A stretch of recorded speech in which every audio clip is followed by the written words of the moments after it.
الحمد لله رب العالمين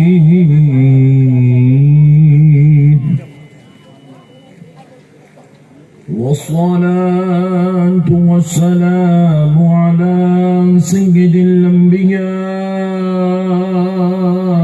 والمرسلين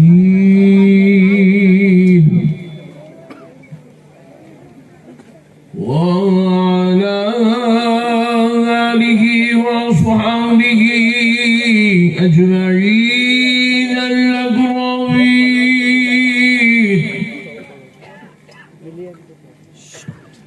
أشهد أن لا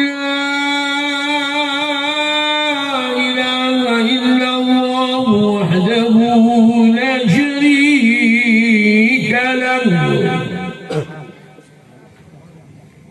وأشهد أن سيدنا ونبينا ومولانا محمدا عبده ورسوله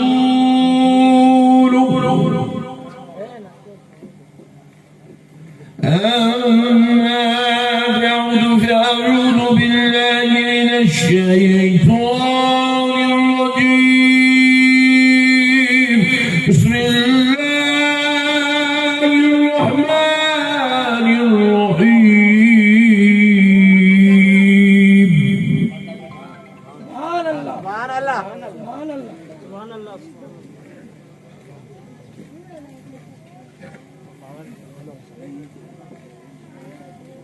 وعباد الرحمن الذين يمشون على الأرض هونا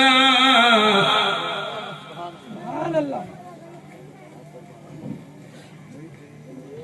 يمشون على الأرض هونا وإذا خاطبهم الجاهلون وإذا خاطبهم الجاهلون قالوا سلاما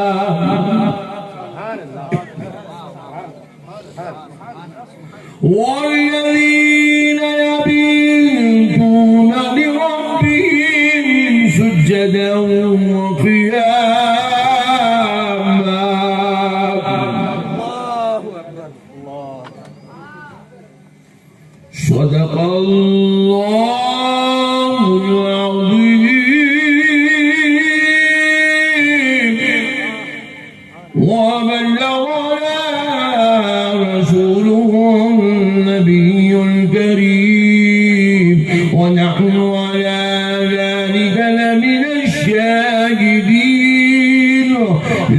الشاهدين والشاكرين والحمد لله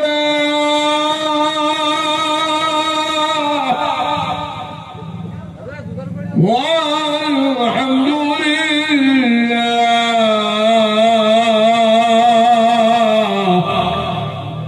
والحمد لله رب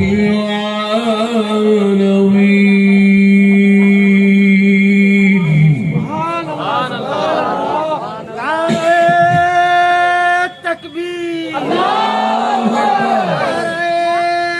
رسالة جشن غوث البراء جشن غوث البراء ایک بار درود پاک پڑھ لیجیے اللہم صلی علی سیدنا محمد وعلی آلہ وصحبہ افضل صلواتک وعدد معلوماتک وبارک وسلم صلاۃ وسلام علیک یا رسول اللہ صلی اللہ علیہ وسلم.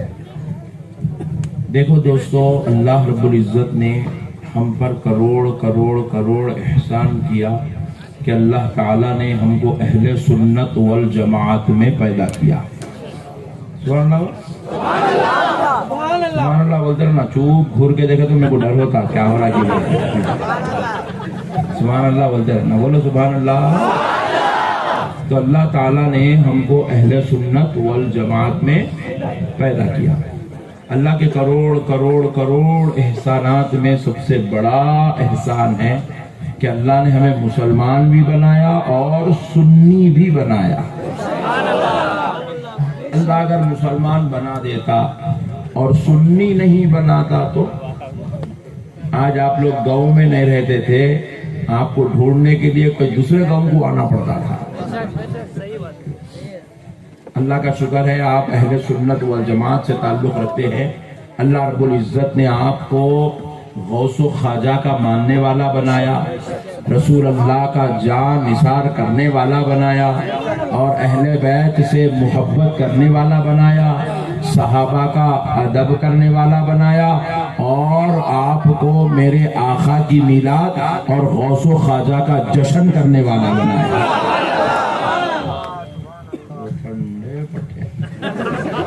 دیکھو تم جیسا ٹھنڈے انداز میں بھی ٹھنڈی تقریر کر دوں، تم اگر اچھا سننا چاہ رہے تو تم کو جوش میں گرم رہنا پڑتا، تم مریضوں کے جیسا کریں گے تو میں بھی تقریر مریضوں کے جیسا کرتا۔ تم اگر جواں مرد بن کے تقریر سنیں گے تو میں بھی تم کو جواں مرد بن کے تقریر سناتا۔ تو اس لیے پیارے دوستو، اللہ کا شکر ادا کرو، اللہ رب العزت نے ہمیں اہل سنت والجماعت میں پیدا کیا۔ اب دوسری بات آپ سن لیجئے کہ اللہ رب العزت نے جب ہمیں اہل سنت میں پیدا کیا تو ہمارا جو اہل سنت والجماعت کا جو عقیدہ ہے، اولیاء اللہ کو ماننا، اولیاء اللہ کا ذکر کرنا، اولیاء اللہ کا تذکرہ کرنا، اولیاء اللہ کی باتیں سننا، اور اولیاء کی عرس کرنا، ان کی فاتحہ کرنا، ان کا جشن منانا، رسول اللہ صلی اللہ علیہ وسلم کے لیے صلاۃ و سلام کا نذرانہ پیش کرنا، رسول پاک علیہ السلام کو اپنی جان سے زیادہ چاہنا، آپ کی تعظیم کرنا، آپ کی توقیر کرنا، آپ کی عزت کرنا، آپ کا احترام کرنا، اور آپ کو اپنے ماں باپ، اپنے بیوی بچوں، اپنے بھائیوں بہنوں، اپنی جان سے زیادہ آمنہ کے لال سے محبت کرنا۔ سن لو مسلمانوں، یہ کسی مولوی صاحب کا بنایا ہوا عقیدہ نہیں ہے، اللہ کی قسم یہ اللہ کا دیا ہوا عقیدہ ہے۔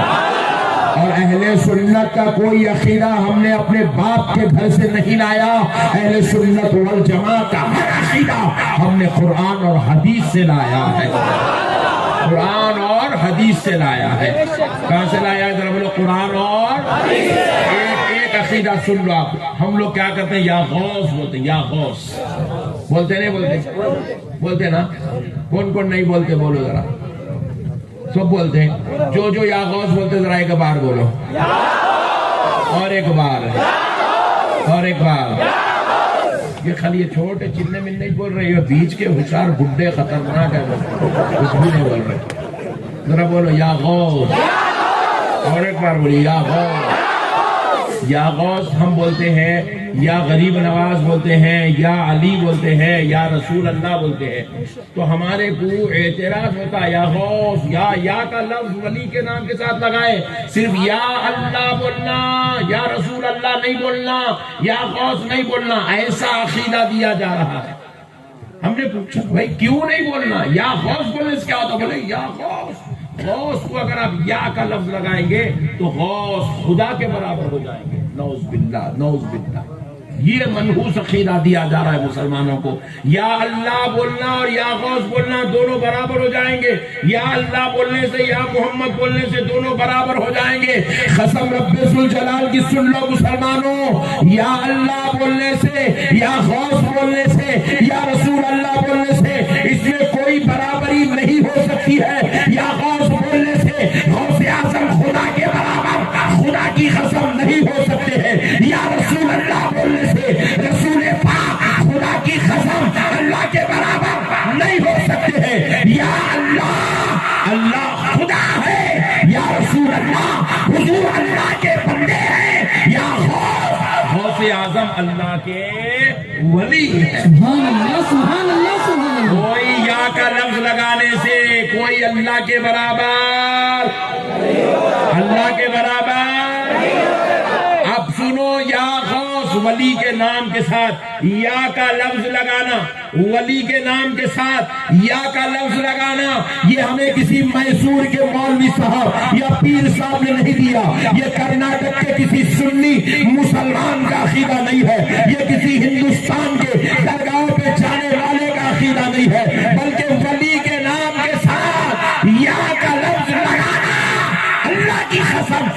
عقیدہ ہمیں قرآن مجید اللہ رب العزت نے عطا فرمایا. سبحان اللہ سبحان اللہ سبحان اللہ. یہ عقیدہ قرآن میں ہے. قرآن میں کہاں ہے؟ بولو زور سے بولو اور زور سے بولو. قرآن میں ہے. قرآن میں یا غوث نہیں مل سکتا کیونکہ غوث پاک بعد کے ہیں، قرآن پہلے کی ہے. قرآن پہلے کی ہے، غوث پاک بعد کے ہیں، اس لیے یا غوث نہیں ملتا. مگر قرآن آنے سے پہلے دنیا میں کچھ ولی آئے تھے. قرآن آنے سے پہلے دنیا میں ولیاں بھی تھے، ولی بھی تھے. ولی کا نام حضرت لقمان تھا، ولی کا نام عاصم بن برقیہ تھا، ولیہ کا نام حضرت مریم تھا. سبحان اللہ. ولیہ کا نام حضرت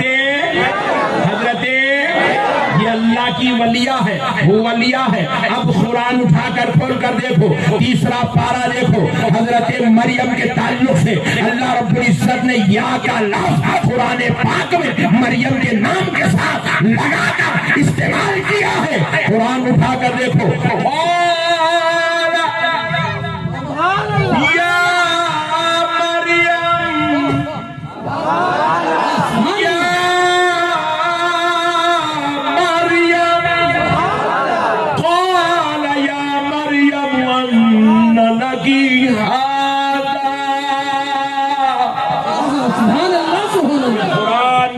یا مریم، قرآن ہے قرآن.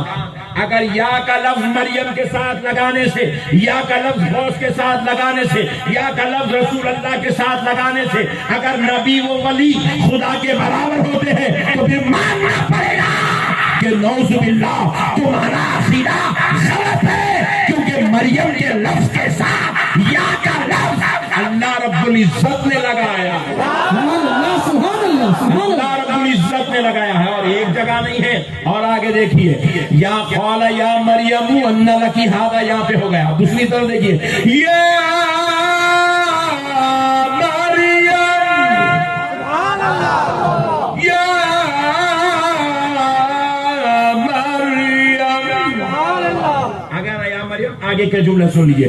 یا مریم اخنتی لربک واسجدی وارکعی مع الراکعین. یا کا لفظ اللہ رب العزت نے حضرت مریم کے نام کے ساتھ لگایا ہے. مریم خدا ہے، بولو خدا ہے، رسول ہے، ولیہ ہے، ولی. ولی کے نام کے ساتھ یا کا لفظ اللہ نے لگایا. ایک صاحب بولے نہیں وہ حضرت زکریہ اور حضرت مریم کا ڈسکس چل رہا تھا تو وہ ڈسکشن کو اللہ نے قرآن میں بیان کر دیا. بولا اوکے بیٹا، ویری گڈ، نو پرابلم. حضرت مریم تو حضور کے زمانے میں موجود نہیں تھی نا. حضور کے زمانے میں وہ تو پردہ کر چکی تھی، تو پھر ان کے زمانے میں یا کا لفظ استعمال ہوا تو یا نکالا جا سکتا تھا.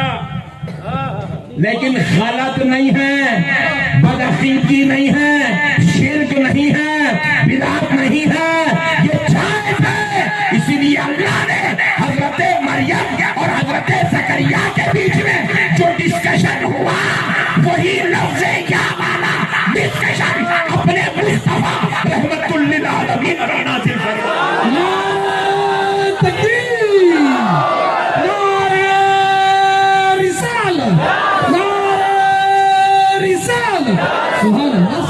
اب یہ ہو گیا. اب ولی ہے حضرت لقمان. سبحان اللہ. ولی ہے کون؟ حضرت لقمان. حضرت لقمان اپنے بیٹے کو نصیحت کر رہے ہیں. ولی اپنے پیارے بیٹے کو نصیحت کر رہا ہے. اور ولی نے اپنے بیٹے کو کیا کہا؟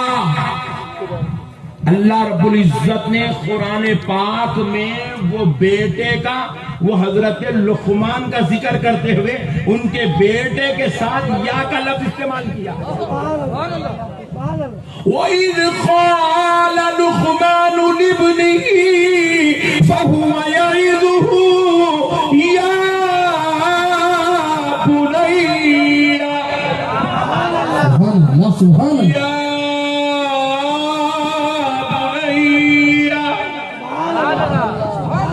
امام صاحب کعبۃ اللہ شریف کے سامنے کھڑے ہو کے یا بنیا یا بنیا اے میرے بیٹے، حضرت لقمان بولے، وہی الفاظ قرآن میں ہے۔ حضرت لقمان کے بیٹے کے ساتھ، ولی کے بیٹے کے ساتھ یا کا لفظ لگایا جا رہا ہے۔ شرک نہیں ہوتا تو پھر آمنہ کے نام، محمد عربی کے لفظ جگہ، نور نظر، رحمت للعالمین کا مظہر بن کر جب بغداد کی دھرتی پر غوث الورا آئے، ان کے نام کے ساتھ یا کا لفظ لگایا جائے گا تو یہ شرک کیسے ہو جائے گا، یہ بدعت کیسے ہو جائے گا؟ تو یا کا لفظ ولیوں کے نام کے ساتھ استعمال کرنا ہمیں کسی مولوی یا ملا نے نہیں سکھایا، ہمیں اللہ کے کلام قرآن مجید نے سکھایا۔ سبحان اللہ، سبحان اللہ، سبحان اللہ۔ قرآن مجید نے سکھایا ہے یا ولی اللہ، یا رسول اللہ۔ خدا کی قسم یہ شرک نہیں ہے، یہ حقیقت اسلام۔ اب دیکھو ہم لوگ کیا کر رہے ہیں، نماز کے باہر بول رہے ہیں یا رسول اللہ۔ کیا بول رہے ہیں؟ نماز کے اور یا کا لفظ رسول اللہ کے نام کے ساتھ، یا رسول اللہ۔ بازو والے بولے شرک ہے، شرک ہے، بولے یا رسول اللہ بولنا شرک۔ حولے تو کہاں سے لایا ہے؟ پاگل ملے عقیدہ ہے یہ جاہلوں کا عقیدہ ہے، یہ گھامڑوں کا عقیدہ ہے کہ لفظ یا کا استعمال نبی کے ساتھ نہیں کیا جا سکتا۔ جاہلوں، ایسے منحوس عقیدہ کیوں پال کے رکھے ہو؟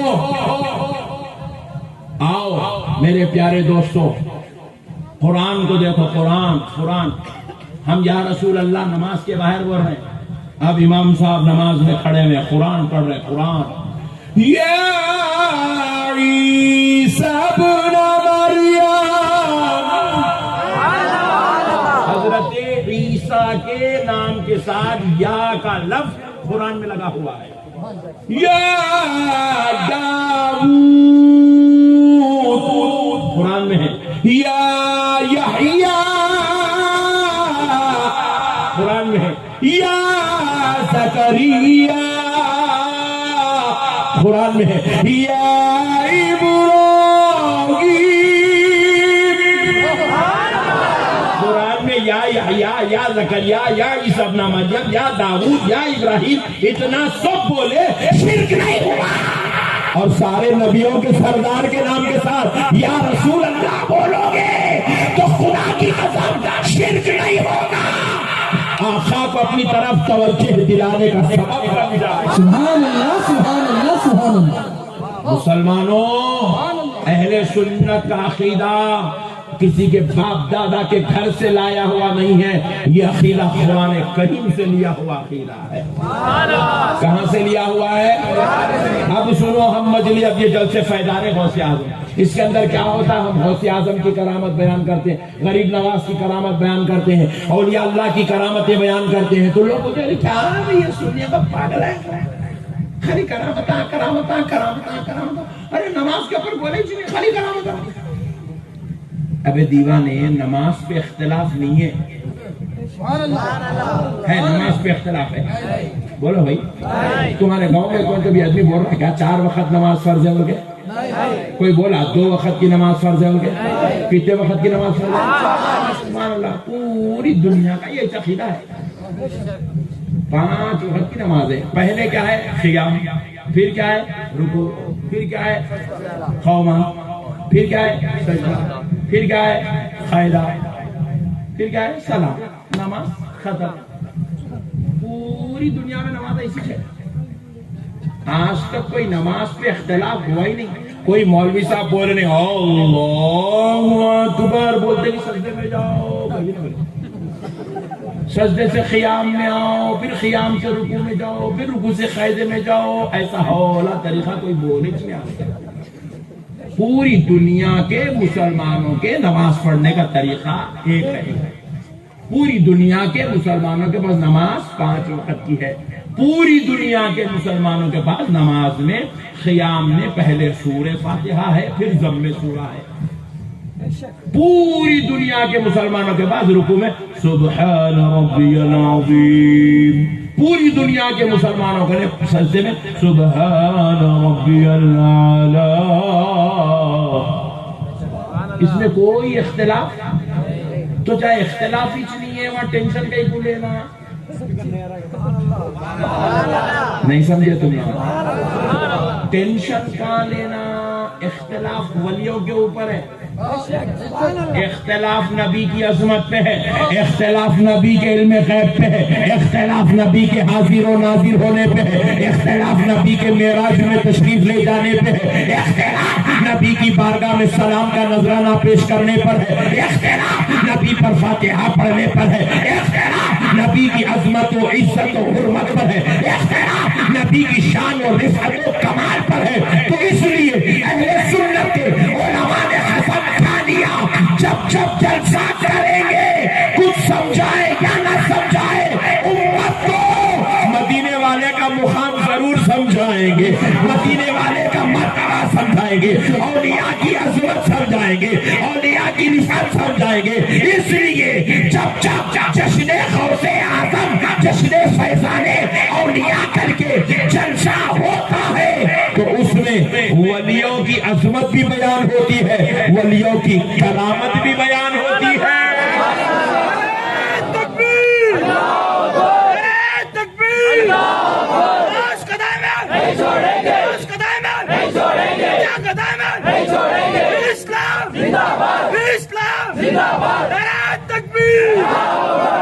اب تم جلسہ میں تک ٹھنڈے نہیں پڑیں گے، خبردار تو دیر کے بعد جوش میں آئے۔ ہاں ایک تو نکلا میرا پٹھا، پورے کہاں سے لائے گی سمجھ میں نہیں آ رہا، وہ میرا پٹھا ہے۔ مسئلے کو سمجھو، ہم جلسوں میں اولیاء کی عظمت بھی بیان کرتے ہیں اور کرامت بھی بیان کرتے ہیں، اور قسم سن لو اولیاء کی عظمت اور کرامت کو بیان کرنا یہ کسی نقشبندی صاحب کا یا کسی پیر صاحب کا یا کسی مولوی صاحب کا یا کسی سنی کا طریقہ نہیں۔ ولیوں کی عظمت کو بیان کرنا اور ولیوں کی کرامت کو بیان کرنا یہ اللہ کا طریقہ ہے، اور اس پر قرآن مجید دلیل بنا ہوا۔ قرآن اٹھا کر دیکھو، اللہ رب العزت ولیوں کے چلنے کا انداز بیان کر رہا ہے، ولیوں کے اخلاق بیان کر رہا ہے، ولیوں کا کردار بیان کر رہا ہے، ولیوں کی محبتوں کا تذکرہ کر رہا ہے، ولیوں کی عظمتوں کا تذکرہ کر رہا ہے، ان کے لا خوف علیہم ولا هم یحزنون ہونے کو بیان کر رہا ہے۔ اور یہی نہیں، جہاں جہاں ان کی عظمتیں بیان ہوئی تو اسی قرآن میں اللہ نے اللہ اللہ ہو کر ولیوں کی کرامت کو بھی بیان کر رہا ہے۔ قرآن میں اولیاء کی کرامت ہے، اولیاء کی کرامت۔ ہم لوگ قرآن کو سمجھے نہیں، ہمارے علماء اکرام کی مجلسوں میں ہم بیٹھے نہیں، اس لیے ہم کو قرآن کا تعارف ہے نہیں۔ ارے میرے بھائی، قرآن میں جہاں الحمدللہ رب العالمین اللہ کی تعریف موجود ہے، وَمَا أَرْسَلْنَاكَ إِلَّا رَحْمَةً لِّلْعَالَمِينَ، جہاں قرآن میں آمنہ کے لال کی عظمت موجود ہے، اسی قرآن کے اندر آتِيكَ بِهِ قَبْلَ أَن يَرْتَدَّ إِلَيْكَ طَرْفُكَ، وہاں پر اللہ نے قرآن میں اپنے ولی کی کرامت کو بھی بیان فرمایا۔ ولیوں کی کرامتوں کا ذکر قرآن میں اللہ اللہ ہو کر، خدا ہو کر ولی کی کرامت کو قرآن میں بیان کرتا ہے، تو پھر ہم غلام ہو کے نہیں بیان کر سکتے، ہم غلام ہو کے بیان نہیں کر سکتے۔ اور اگر ہم بیان کر لیں تو اس لیے بیان نہیں کرتے کہ ہم نعوذ باللہ ولی کو خدا کے برابر کر دیں، اس لیے بیان کرتے ہیں تاکہ امت ولیوں کی گستاخی سے بچ جائے، تاکہ امت ولیوں کی بے ادبی سے بچ جائے، تاکہ امت ولیوں کے ساتھ غداری کرنے سے محفوظ ہو جائے، اس لیے بیان کرتے ہیں تاکہ امت کے دلوں میں اولیاء اللہ کا پیار نصیب ہو جائے۔ غوث اعظم کی کرامت کیوں بیان کرتے ہیں؟ تاکہ لوگوں کے دلوں میں غوث پاک کی محبت پیدا ہو۔ غریب نواز کی کرامت کیوں بیان کرتے ہیں؟ تاکہ لوگوں کے دلوں میں غریب نواز کی عظمت پیدا ہو۔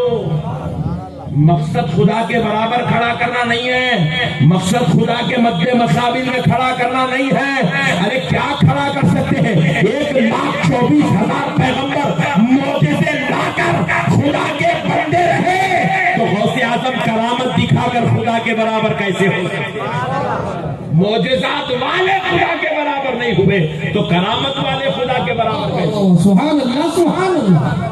کیا جاہل جو ہے الزام ہمارے اوپر لگایا گیا، ہمارے عقیدوں کو بگاڑنے کی منظم سازش کی گئی، ہمارے اندر جو ہے اولیاء اللہ کی محبتوں کو، ان کی رفعتوں کو کم کرنے کی ناپاک منظم سازش رچی گئی۔ خدا رائے مسلمانوں، ولیوں سے محبت کرو۔ ایک کرامت سن لو قرآن سے، سناؤں سنیے۔ حضرت مریم اللہ کی ولیہ ہے۔ کون ہے حضرت مریم؟ اللہ کی ولیہ ہے۔ حضرت مریم اللہ کی ولیہ ہے، اور یہ ایسی ولیہ ہے اللہ نے ان کو اتنا پاک دامن، پاک صفات، پاک باز رکھا تھا کہ کوئی خیر مرد ان کے قریب سے نہیں گزرا تھا۔ اللہ اکبر، اتنی پاک دامن، اتنی پاک صفت خاتمہ، اور ان کی پرورش حضرت زکریا علیہ السلام کرتے تھے۔ کون تھے حضرت زکریا؟ اللہ کے پیغمبر ہیں اور حضرت مریم کے خالو ہیں۔ خالو حضرت مریم کے، زور سے بولو، حضرت مریم کے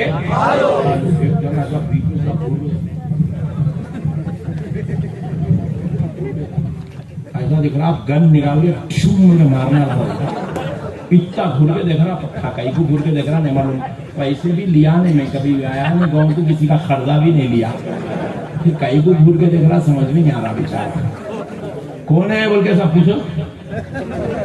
ایسا دیکھا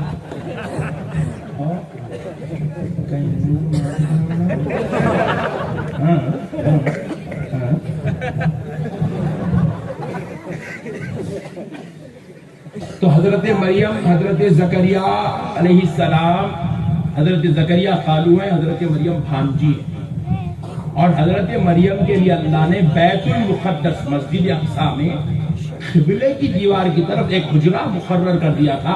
حضرت مریم اسی حجرے میں رہتی تھی، اسی حجرے میں رہتی تھی۔ کائنات کی کوئی خاتون اس شان سے نہیں پالی گئی جس شان سے حضرت مریم کو پالا گیا۔ حضرت زکریا تنہا واحد شخصیت تھے اللہ کے پیغمبر جو حضرت مریم کے حجرے میں تشریف لے جاتے، ان کے لیے کھانے کا، پینے کا، خدمت کا انتظام فرماتے۔ تمام تر ان کی کفالت حضرت زکریا کے حوالے تھی۔ حضرت زکریا جب ان کے لیے تشریف لاتے اور ان کے لیے کھانا لے آتے، ان کے لیے ساری ان کے معاملات کی تکمیل کرتے، تو اب ہوا کیا؟ اللہ رب العزت کے حکم سے حضرت زکریا علیہ السلام کو بیت المقدس کا علاقہ چھوڑ کر کچھ کام سے بیت المقدس کے فلسطین کے باہر جانا پڑا۔ تو حضرت زکریا سوچے کہ میں 2 دن میں آ جاؤں گا، تو آپ نے 2 دن کا کھانا حضرت مریم کے حجرے میں رکھ دیا، کہا میری بیٹی مجھے اجازت دو، میں تھوڑا کام سے جا رہا ہوں، آپ اس کھانے پر اکتفا کرو، پھر میں آ جاؤں گا تو پھر آپ کو دوسرا کھانا ضرور ہوگا۔ اپنی اس پیاری بچی سے حضرت زکریا اجازت لیے اور لے کر آپ تشریف لے گئے، مگر وہاں جو 2 دن کا کام تھا وہ کام بڑھ گیا، 4 دن 6 دن لگ گئے، اور حضرت زکریا بڑے بے چین ہیں وہاں پر کہ میری بچی کو میں صرف 2 دن کا کھانا دے آیا، اب میری بچی کیا کھانا کھائے گی؟ بھوکی ہوگی، کوئی دوسرا آدمی اس کے حجرے میں جا نہیں سکتا، کوئی دوسرا اس کے لیے کھانے کا انتظام نہیں کر سکتا، مجھے ہی کرنا ہے، اور میں یہاں کام میں مصروف ہوں، یہ کام نپٹا کر جانا ہے، مجھے اتنے دن لگ گئے، میری بچی بھوکی پیاسی ہوگی، پریشان حال ہو گئی ہوگی، نڈھال ہو گئی ہوگی، کمزور ہو گئی ہوگی، یہ سوچتے سوچتے پورا کام نپٹا کر حضرت زکریا دوڑے دوڑے چلے آئے بیت المقدس کی طرف، تو اپنے گھر کو بعد میں گئے۔ حضرت حضرت مریم کے پاس پہلے تشریف لائے، دیکھ تو لوں کہ میری بچی کیا کر رہی ہے۔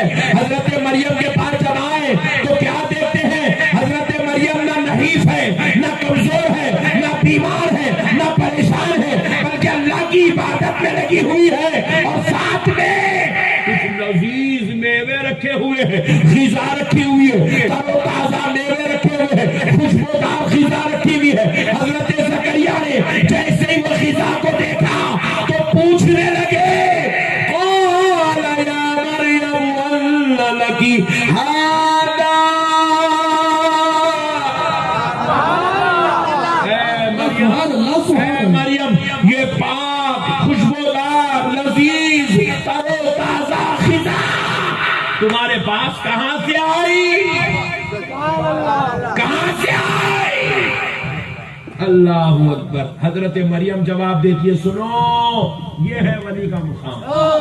سبحان اللہ، اللہ نے ان الفاظ کو قرآن میں درج کر دیا۔ حضرت مریم کہتی ہے، قالت هو من عند اللہ، کہتی ہے خالو جان یہ غذا میرے رب نے جنت سے بھجوائی۔ سبحان اللہ، سبحان اللہ۔ تم ہم بھوکے ہو گئے تو اسرائیل آتے، اسرائیل کون آتے بولو؟ 4 دن کسی کو کمرے میں بھوکا بند کر دو، اسرائیل گھر کے پاس آتے جاتے رہتے، اب لیو جب لیو، اب لیو جب لیو۔ ارے ہم بھوکے رہ جائے تو اسرائیل آ جائے، اللہ کا ولی بھوکا رہ جائے تو اللہ جنت سے غذا بھجوا دیتا۔ سبحان اللہ، سبحان اللہ۔ نعرہ تکبیر، نعرہ رسالت، جشن غوث الورا، جشن غوث الورا، علماء اہل سنت۔ سبحان اللہ، سبحان اللہ۔ حضرت مریم کے لیے جنت سے غذا آئی، اللہ نے غذا بھیج کے بتلا دیا۔ دنیا والوں، ولیوں کو اپنی طرح نہ سمجھنا، اپنے جیسا نہ سمجھنا۔ یہ عقیدہ قرآن دے رہا ہے کہ تم بھوکے رہتے ہو تو تمہارے بابا تمہاری خدمت میں لگے رہتے ہیں، میرا ولی بھوکا رہتا ہے تو اللہ جنت سے ان کے لیے غذائیں بھجوا دے۔ تمہارے ہمارے معاملات کچھ اور ہے مسلمانوں۔ پھر حضرت مریم آگے کہنے لگی، ان اللہ یرزق من یشاء، یرزق من یشاء بغیر حساب۔ اللہ اکبر۔ بے شک یہ غذا اسی پروردگار نے بھیجا ہے جو بے حساب رزق دینے والا ہے۔ آپ کے ہمارے لیے غذاؤں کا دینے کا انداز الگ ہے، اللہ کے محبوبوں کو غذا دینے کا انداز۔ اسی لیے سرکار غوث پاک ارشاد فرماتے ہیں، میں نہیں کھاتا تھا، میرا رب مجھے منا کے کھلاتا تھا، میں نہیں پیتا تھا، میرا رب مجھے سمجھا کے پلایا۔ تمہارے ہمارے معاملات مسلمانوں الگ ہے، اللہ کے ولیوں کے معاملات ذرا زور سے بولو الگ ہے۔ یہ ان کی شان ہے، یہ ان کی کرامتیں ہیں۔ وہ بھوکے ہوتے ہیں تو جنت سے غذائیں ان کے لیے آتی ہے، یہ ان کا مقام ہے، یہ ان کی عظمت ہے، یہ ان کی شان ہے، یہ ان کی رفعت ہے۔ یہ کون بیان کر رہا ہے بھائی؟ اللہ بیان کر رہا ہے، اللہ۔ ذرا زور سے بولو کون؟ اللہ۔ اور زور سے بولو اللہ۔ اور زور سے بولو اللہ۔ اور ان کے اخلاق کیسے؟ ولیوں کے اخلاق اللہ قرآن میں کہہ رہا ہے، ولیوں کے اخلاق، وَإِذَا خَاطَبَهُمُ الْجَاهِلُونَ قَالُوا سَلَامًا۔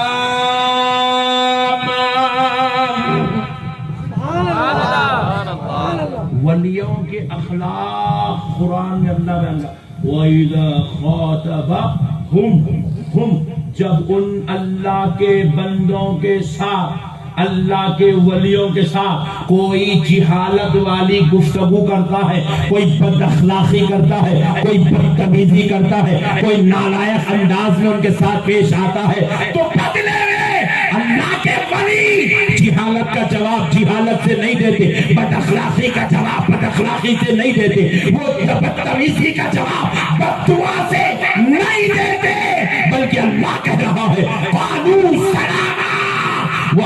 کے ولی اپنے دشمنوں کا جواب سلامتی کے ساتھ دیتے ہیں، محبتوں کے ساتھ دیتے ہیں، اخلاق کے ساتھ دیتے ہیں، کردار کے ساتھ دیتے ہیں۔ ایک اخلاق سن لو اور ایک کرامت بھی سن لو، ایک شان بھی سن لو۔ میرے غوث پاک سرکار غوث پاک کے زمانے میں کیا ہوا؟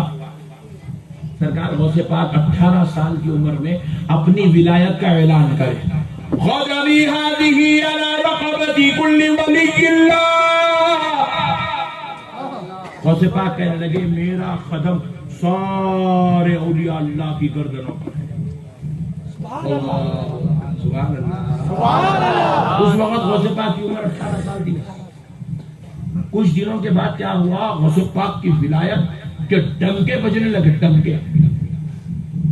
عام تو عام، خاص تو خاص، ہر کوئی غوث پاک کی ولایت کا چرچا کرنے لگا، ذکر کرنے لگا۔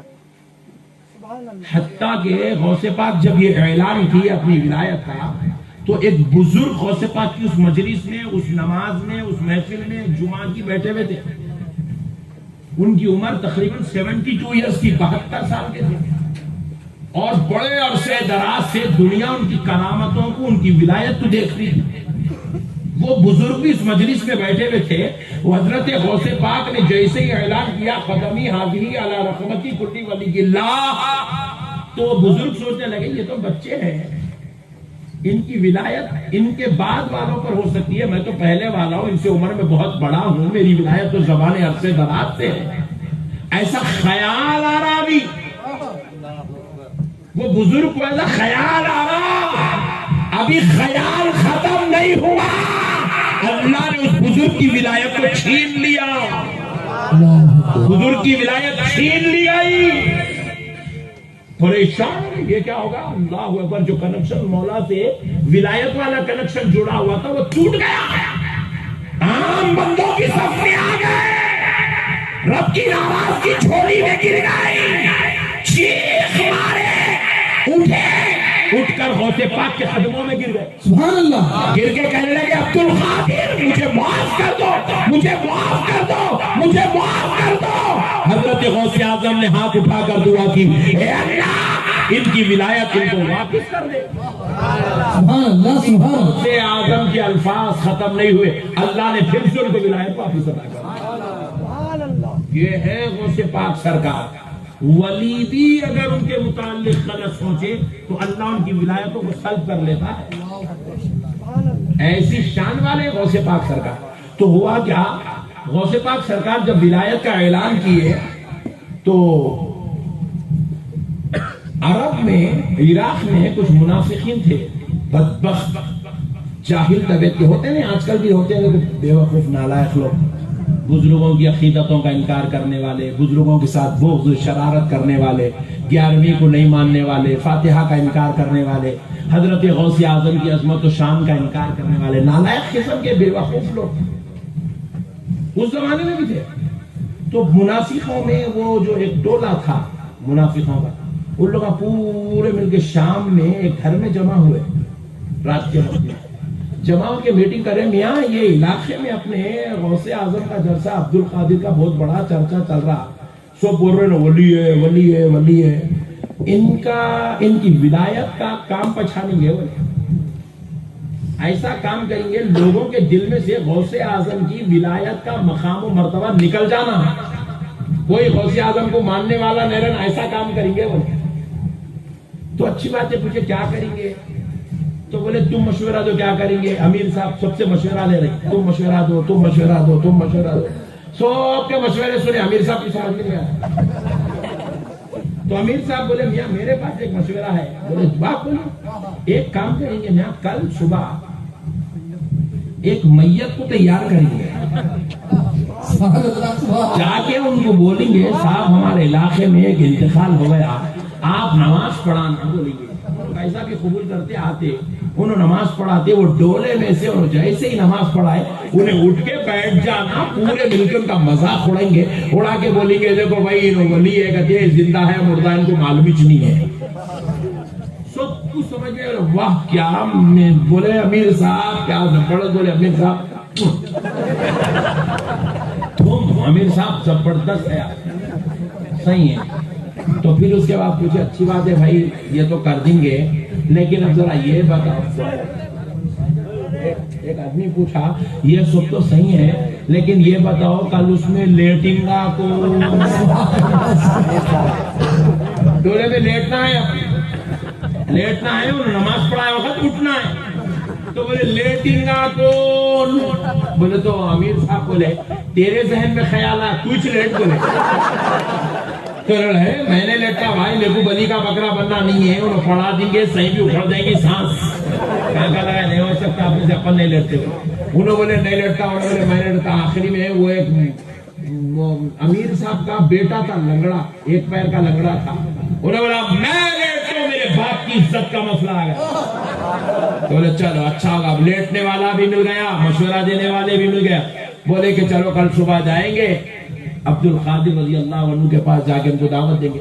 تو سب مل کے غوث پاک کے پاس فجر کے بعد گئے جا کے سرکار آپ پیرانے پیر ہیں آپ روشن ضمیر ہیں آپ ولیوں کے امام ہیں سردار اولیاء سرکار ہم کی ہماری خاطر ہے ہمارے بچے کا انتقال ہوگا میرا بچہ مر گیا سرکار آپ جنازے کی نماز پڑھانا آپ جنازے. سرکار بڑے جی اچھی بات ہے چلیے آپ میں حاضر ہوتا ہوں. نماز کا وقت بتا دیے حضرت غوث پاک آنے کا وعدہ کر لیا.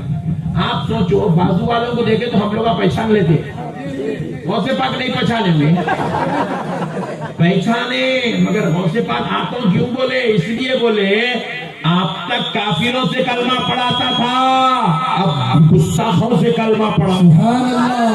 حضرت غوث پاک رضی اللہ تعالیٰ عنہ بولے میں آ رہا ہوں چلو. گئے جا کے پٹھے پورے بغداد میں کوہرام مچا دیے. آج نماز جنازہ ہے عبد القادر پڑھائیں گے نماز جنازہ ہے پیرانے پیر پڑھائیں گے نماز جنازہ ہے غوث اعظم پڑھائیں گے.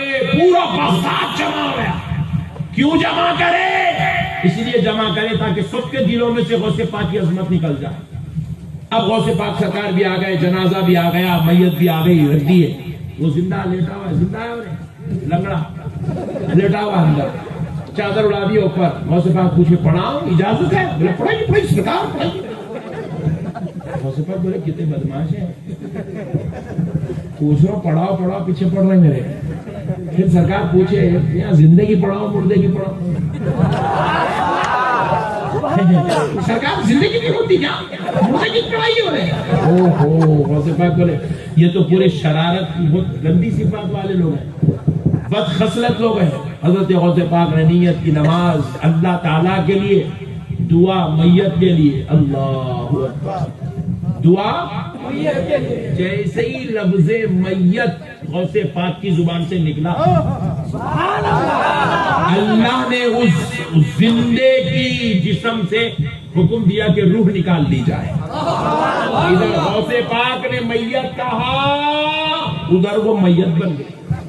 سبحان اللہ. اسرائیل نے روح نکال لی. غوث پاک نے نماز پڑھی اللہ اکبر. ایک تکبیر ہو گئی دو ہو گئی. ابھی لوگ پیچھے خوش ہو اب اٹھتا اٹھ رہے. کہاں سے اٹھتا نہیں اٹھا پریشان ہو گئے. دو تکبیر ہو گئے ہولا نیند لگ گئی کیا سو گیا ارے اٹھ رہا نہیں. پھر اس کے بعد غوث پاک سرکار تیسری تکبیر اللہ اکبر. مردہ نکل گیا. ہیبت میں پریشان ہو گئے. اس قدر پریشان ہو گئے کہ سرکار غوث الاعظم دستگیر رضی اللہ تعالیٰ عنہ کے اس کرامت کو دیکھ کر دنیا ششدر حیران و پریشان ہو گئی کہ اب تیسری تکبیر ہو گئی. وہ اٹھنے کے لیے تیار نہیں ہے. پیچھے کھڑے ہوئے والوں کے پیروں سے زمین نکل رہی ہے. منافقوں کے نفاق کا جنازہ نکل رہا ہے. مسلمان منافقوں کے بدعقیدگی کا خاتمہ ہو رہا ہے. غوث پاک نے چوتھی تکبیر کہہ دی اللہ اکبر. وہ نہیں اٹھا. پھر اس کے بعد آپ نے سلام پھیرا اور جانے لگے. یہ لوگ چادر ہٹائے دیکھے تو میت لیٹی ہوئی ہے. میت لیٹی ہوئی ہے. ہاتھ پکڑ کے ہلا رہے اٹھا رہے ہلا رہے بٹھا رہے. نہ وہ اٹھنے تیار ہے نہ ہلنے تیار ہے نہ بیٹھنے تیار ہے. غوث پاک جانے لگے. وہ بچے کا باپ سمجھ گیا میں غوث الاعظم کا مذاق اڑانا چاہتا تھا لیکن میں اپنے آپ کو مذاق بنا دیا، میرے بچے کی جان چلے گئی، میرا مذاق بن گیا۔ یہ کہتے ہوئے وہ دوڑا، سرکار غوث پاک کے قدموں میں گر گیا، گر کر کہنے لگا ہے عبد القادر، اللہ کا واسطہ مجھے معاف کر دو، مجھے معاف کر دو، مجھے معاف کر دو۔ سرکار غوث اعظم کے قدموں پہ ناک رگڑنے لگا، پوچھا آپ نے کیوں ایسے کہہ رہا ہے؟ کہا عبد القادر میں آپ کا مذاق بنانے نکلا تھا اور خود مذاق بن گیا ہوں، میں آپ کے ساتھ شرارت کرنے نکلا تھا، میرے بیٹے کا جنازہ نکل گیا ہے۔ اللہ اکبر کبیرہ، سرکار مجھے معاف کر دو، سرکار مجھے معاف کر دو۔ حضرت غوث اعظم نے کہا جا میں نے تجھے معاف کر دیا۔ تو پھر کہا حضور معاف کر دیے ہیں تو بس تھوڑا اور ایک کام کر دو۔ پوچھا اب کیا کروں؟ کہا ذرا چل کے وہ مردے کو زندہ کر دو، وہ مردے کو زندہ کر دو۔ غوث اعظم نے پوچھا تو یہ کیسے کہہ سکتا ہے کہ میں مردے کو زندہ کر سکتا ہوں؟ تو کہا ہے عبد القادر تمہاری زبان ہل جائے، جب زندہ مردہ ہو سکتا ہے تو پھر ایک بار زبان کھلا دو، میرا ایمان ہے مردہ زندہ بھی ہوگا۔ نعرہ تکبیر، نعرہ رسالت، عظمت غوث اعظم، کرامت غوث اعظم، نعرہ تکبیر، نعرہ رسالت، سبحان اللہ سبحان اللہ۔ کہا آپ زبان ہلا دو، میرا ایمان ہے مردہ زندہ ہو سکتا ہے۔ غوث پاک سرکار گناہم آیا، پلٹ کے واپس آئے جنازے کی طرف، میت کی طرف آیا۔ پھر سے غوث پاک کھڑے ہو گئے، کھڑے ہو کے جب اس کو اٹھانا چاہتے تھے تو پوچھے تم لوگوں نے تو لنگڑے کو لٹایا تھا، ایک پیر والے کو لٹایا تھا، بتاؤ ایک پیر کے ساتھ اٹھاؤں یا دو پیر کے ساتھ؟ آپ نے ہاتھ جوڑ کے کہا عبد القادر دو پیر والے کو اٹھا دی۔ سرکار غوث اعظم نے ہاتھ بڑھایا، بڑھا کر صرف اتنا جملہ کہا قم بإذن اللہ،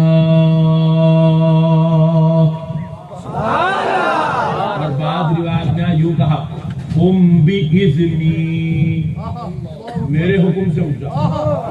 اللہ، کیا کہا؟ میرے حکم سے اٹھ جا، اتنا ہی کہا قم بإذنی، میرے حکم سے اٹھ جا۔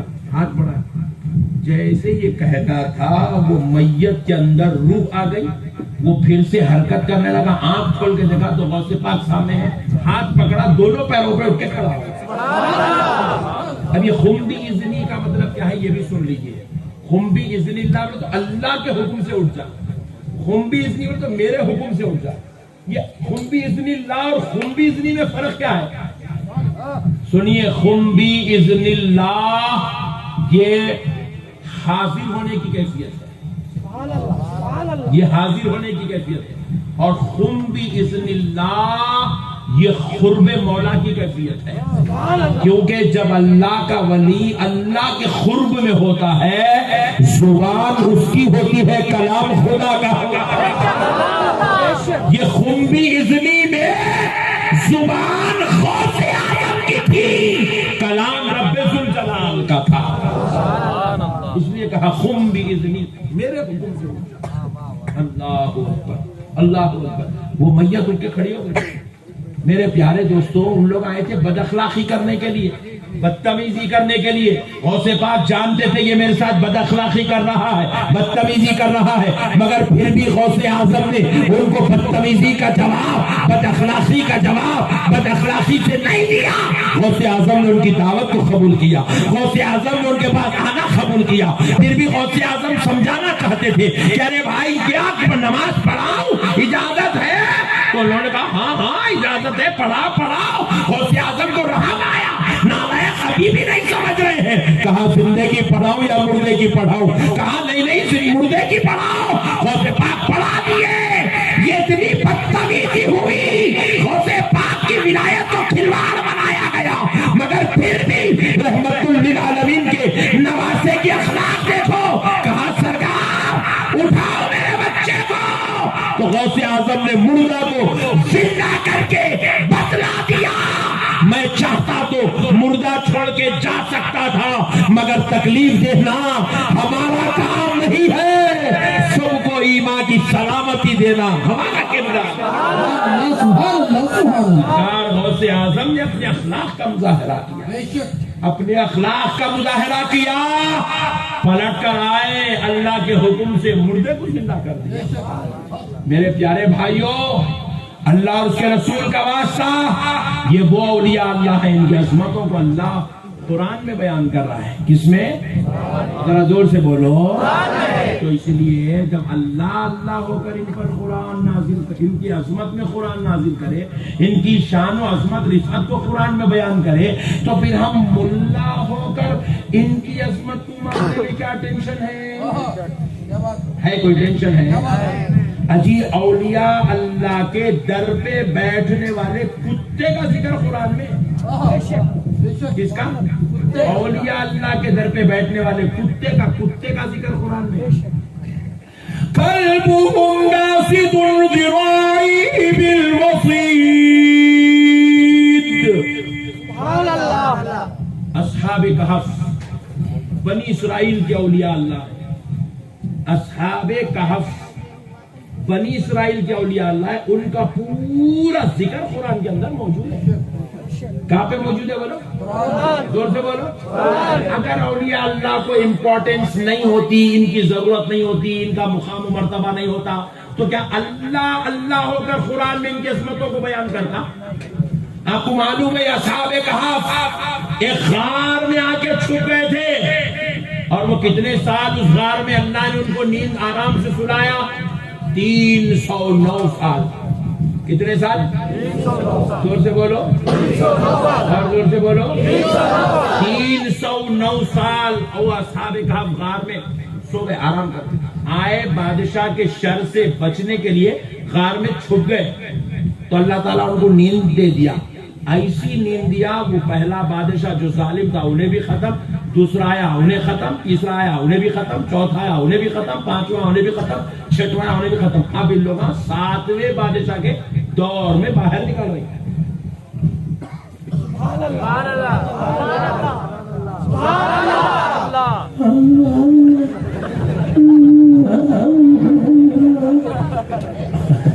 دیکھیے لیڈیز یہاں بیٹھے ہوئے ڈر جائیے، کیا ہوا ہمارے مردوں کو بول کے۔ ذرا اچھا نکالو آواز، گھر میں کیسا نکالتے بیگم کے اوپر کیا کر رہی ہے، کیسا چیختے گھر میں، ذرا ویسا بولو سبحان اللہ۔ 309 سال لوگ بولیں گے، کل بولتے لگا ہاں یہاں گھر میں بہت مرد بن رہی، مولانا کے سامنے تو آواز نہیں نکل رہی تھی۔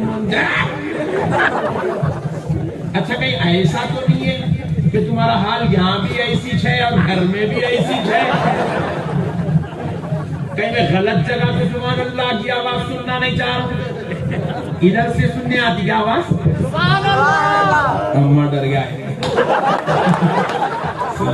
بولو سبحان اللہ، سبحان اللہ۔ تو دیکھو پیارو، مسئلے کو سمجھو۔ اصحاب کہف اللہ اکبر کتنے ہیں؟ 7۔ کتنے؟ 7 تھے، مگر اللہ ان کا انداز، ان کی تعداد کو بیان کرنے کا بڑا نرالا انداز اللہ نے اختیار کیا قرآن میں۔ اللہ کہتا ہے یہ 3 تھے اصحاب کہف، چوتھا ان کا کتا تھا، پھر کہتا ہے یہ 5 تھے، چھٹواں ان کا کتا تھا، پھر کہتا ہے یہ 7 تھے، 8واں ان کا 3 مرتبہ ہوگا۔ کتے کا ذکر کتنے مرتبہ؟ 3۔ اب چوتھے مرتبہ اللہ کہہ رہا ہے قلبهم باسط ذراعيه بالوصيد۔ ان کا کتا ان کی غار کے پاس ایسے ہاتھوں کو پھیلائے اور ایسے جسم کو پسار کے بیٹھا ہوا تھا۔ اللہ تعالیٰ کتے کے بیٹھنے کا ذکر قرآن میں کرا۔ اب ہم لوگ دیکھو غوث اعظم کا ذکر نماز میں نہیں کرتے، نماز میں کرتے۔ حضرت غوث پاک کے قصیدے مریدی لا تخف اللہ ربی، نماز میں ہوتے ہیں، یہ نماز کے باہر ہوتے ہیں۔ غوث پاک کے قصیدے، غوث پاک کا ذکر نماز کے باہر ہے، مگر اب قرآن دیکھو، قرآن امام صاحب پڑھ رہے ہیں مسجد میں کھڑے ہو کے قلبهم باسط الذراع بالوصی، اصحاب کہف کا کتا اس شان سے بیٹھا ہوا تھا. ہم بولے مولانا اپنی جمعہ میں آپ بولے ولیوں کا ذکر نہیں کرنا، ولیوں کی شان نہیں بیان کرنا، ولیوں کا عروس نہیں کرنا، ولیوں کو چادر نہیں چڑھانا، درگاہ کو نہیں جانا، کرامت بیان نہیں کرنا. آپ ہی بولے پھر یہ نماز میں کھڑے ہو کے ولیوں کے کتے کا ذکر کرے، ولیوں کے کتے کا ذکر کرے. تو پھر ارے نالائق قرآن یہی تو درس دینا چاہتا ہے. اللہ جانتا تھا قیامت کے قریب ایسے بدبخت پیدا ہوں گے جو ولیوں کا ذکر کرنا شرک و بدعت و حرام سمجھیں گے. تو اللہ نے کہا ظالمو تم میرے ولیوں کا ذکر نہیں کرو گے تو میں تم کو تمہارے گھر سے اٹھا کر اپنے گھر میں لاؤں گا. نہ صرف ولیوں کا ذکر کراؤں گا بلکہ نماز میں کھڑا کر کے ولیوں کے کتے کا ذکر بھی کرواؤں گا. تکبیر تکبیر، اس کا دائنا نہیں چھوڑیں گے، اس کا دائنا نہیں چھوڑیں گے، اس کا دائنا نہیں چھوڑیں گے، اس کا دائنا نہیں چھوڑیں گے. اسلام زندہ باد، اسلام زندہ باد، نعرہ تکبیر. ولیوں کے در پہ بیٹھنے والے کتے کا ذکر کرواؤں گا. اب سنیں مسلمانوں، بہت بڑی بات کا قصہ. کئی مولانا لوگ مجھے گھروں میں آتے آتے رسید بکا بھی ساتھ میں لا رہے ہیں، چندے کے اوپر تقریریں کر رہے ہیں.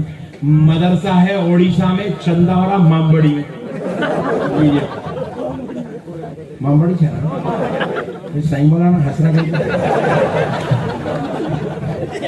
تو چندہ ہو رہا مامبڑی دال کی جگہ جمیل سے جمشید بابو 500 روپے.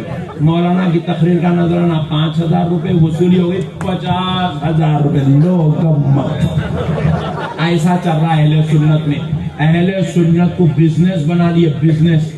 مجاورہ الگ کھا جا رہی، انہوں الگ کھا جا رہی، انہیں الگ کھا جا رہا، انہیں آخری میں جل سے والا الگ کھا جا رہا. لوگ مگر سنو اے مسلمانوں، آج تمہارا بھائی تم کو بتا رہا ہے، اللہ کے واسطے یہ باتوں کو دل میں ذہن میں رکھو، ایمان نصیب ہوگا. آپ ایمان سے بتاؤ، جنت میں صرف وہی لوگ جائیں گے جو ایمان والے ہوں گے اور اعمال صالحہ کرنے والے ہوں گے. یہ دنیا میں جتنے کتے ہیں نا یہ دوزخی ہے نا. مامبڑی میں کتے ہے مگر گھر میں نہیں پالنا کتے کو. گھر میں کون کون پال رہے ہاتھ اٹھاؤ. ہاں گھر میں نہیں پالنا. باہر ٹھہرا دروازے کے تو روٹی ڈال دینا مگر گھر میں نہیں پالنا. پانی پینے آیا تو پلا دینا، باہر رکھ کے پلانا، گھر میں نہیں بلانا. جس گھر میں کتا رہتا اس گھر میں فرشتے نہیں آتے. جس گھر میں کتا ہوتا اس گھر میں اللہ کی رحمت نہیں آتی، کیونکہ کتا شیطان کے تھوک سے بنا ہے. شیطان کے تھوک سے معلوم حضرت آدم علیہ السلام کا جسد اقدس بنائے تھے. مشہور روایت ہے، حضرت آدم کا جسد اقدس بنائے تھے اللہ تعالیٰ، جس میں مبارک بنائے تھے مٹی کا. تو ابلیس کو حکم دیے ان کو سجدہ کر. تو ابلیس حضرت آدم کو سجدہ نہیں کرا تو اللہ تعالیٰ اس کو مردود کر دیا. نکل یہاں سے، مردود کرے تو کیا کرا، جاتے جاتے حضرت آدم کے اوپر تھوکا نعوذ باللہ، تھوکا تو اس کا ملعون تھوک آ کے حضرت آدم کے پیٹ پہ گرا. تو اللہ تعالیٰ نے حکم دیا کہ میرے محبوب کے پیٹ سے اس کا تھوک نکال دو. تو تھوک نکالے تو وہ پورا ایسا مٹی کے ساتھ نکالے ہو. اسی لیے آج پوری دنیا میں جتنے انسان ہیں سب کو یہاں پہ ناف کی جگہ بن گئی. ناف کی جگہ بن گئی. یہ جو پیٹ میں یہ جو سوراخ ہے نا، یہ حضرت آدم علیہ السلام کو یہاں پہ سوراخ اس لیے بنایا گیا تھا ناف کہ وہاں پر شیطان تھوک دیا تھا. تو وہ مٹی نکالے، مٹی اور وہ تھوک نکالے تو کیا ہوا، اس کے بعد اللہ رب العزت نے حکم دیا اس سے ایک جانور پیدا کرا. تو وہ جانور جو بنایا گیا اس جانور کا نام ہے کتا. کیا نام ہے اس کا؟ کتا. اور یہ شیطان کے تھوک اور انسان کی مٹی سے بنا جو ہے اسی لیے یہ نجیس ہے، ناپاک ہے، اس لیے یہ انسانوں کے قریب رہتا ہے، کیونکہ اس کے اندر انسانوں کی مٹی ہے، انسانوں کے قریب رہتا. حالانکہ بعض جانوروں کو قریب رکھنے پالنا پڑتا. مرغی ہے، پالے تو اپنے پاس رہتی، چھوڑ دی تو بھاگ جاتی. نہیں، بلی ہے، پالے تو اپنے پاس رہتی، چھوڑ دی تو بھاگ جاتی. ہرن ہے، پالے تو رہتا، چھوڑ دی تو بھاگ. مگر کتے کو چھوڑ دو، بھاگتا نہیں. بڑے ایوان رہتا، تم روٹی ڈالو تمہارے چبوترے پہ رہتا ہے. کہیں کو رہتا، کیونکہ اس کی جو مٹی اور ہماری مٹی ایک ہے. مگر اس کے اندر جو ناپاکی ہے وہ شیطان کے تھوک کی وجہ سے ہے.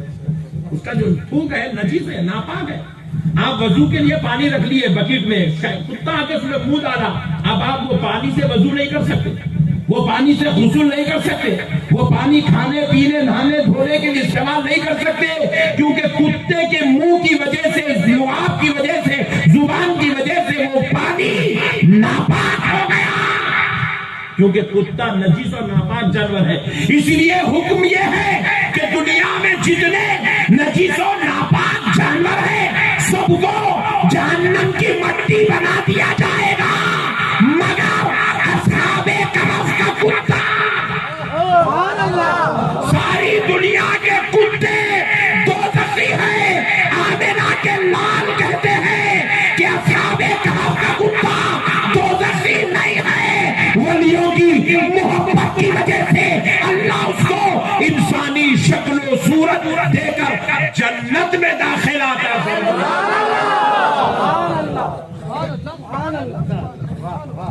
انسانی شکل و صورت دے کر اس کتے کو جنت میں داخلہ دیا جائے گا. دنیا کے سارے کتے دوزخی ہیں، مگر اصحاب کہف کا کتا، زور سے بولو، زور سے بولو. تو قرآن کیا عقیدہ دے رہا؟ درگاہوں کو جاؤ. کیوں؟ ارے لوگوں، اللہ بتانا چاہ رہا ولیوں کے در پہ بیٹھنے والا نجیس و ناپاک کتا جانور جہنمی نہیں ہو سکتا. تو تم ایمان والے، وضو والے، تلاوت والے، نماز پڑھنے والے، خدا کے ماننے والے، نبی پر ایمان لانے والے، تم اگر ولیوں کے دروں پہ بیٹھو گے تو تم کیسے دوزخ میں جاؤ گے؟ جب کتا دوزخی ہو کر دوزخ میں نہیں گیا تو تم ایمان والے ہو کر تم کیسے دوزخ میں جاؤ گے؟ اسی لیے یہ تعلیم دی جا رہی ہے، کتے کی عظمت بتا کر بتلایا جا رہا ہے کہ ولیوں کے در پہ بیٹھنے والا کتا بھی جہنمی نہیں ہو سکتا. اس لیے ولیوں کے پاس جانا، اولیاء اللہ کا جا کے بیٹھنا. ہمارے سنیاں بڑے خطرناک ہیں. امام بڑی کہیں کو پوچھو، ان لوگ درگاہ کو جاتے الفاتحہ بولتے ہیں، دیکھتا کیا گنبد بنا ہے بھائی، فاتحہ چل رہی ہے، کیا بنا ہے وہ ہو سجادے صاحب اے سی بھی لگائے، واہ فاتحہ چل رہی ہے. پھر اس کے بعد اوپر کا ختم کا تو نیچے کتنا ڈال لے رہا ہے مجھے، اور اس سے 10 روپے لے لیا، اس سے 20 روپے لے لیا، نے 100 بھی دے دیا. الحمدللہ.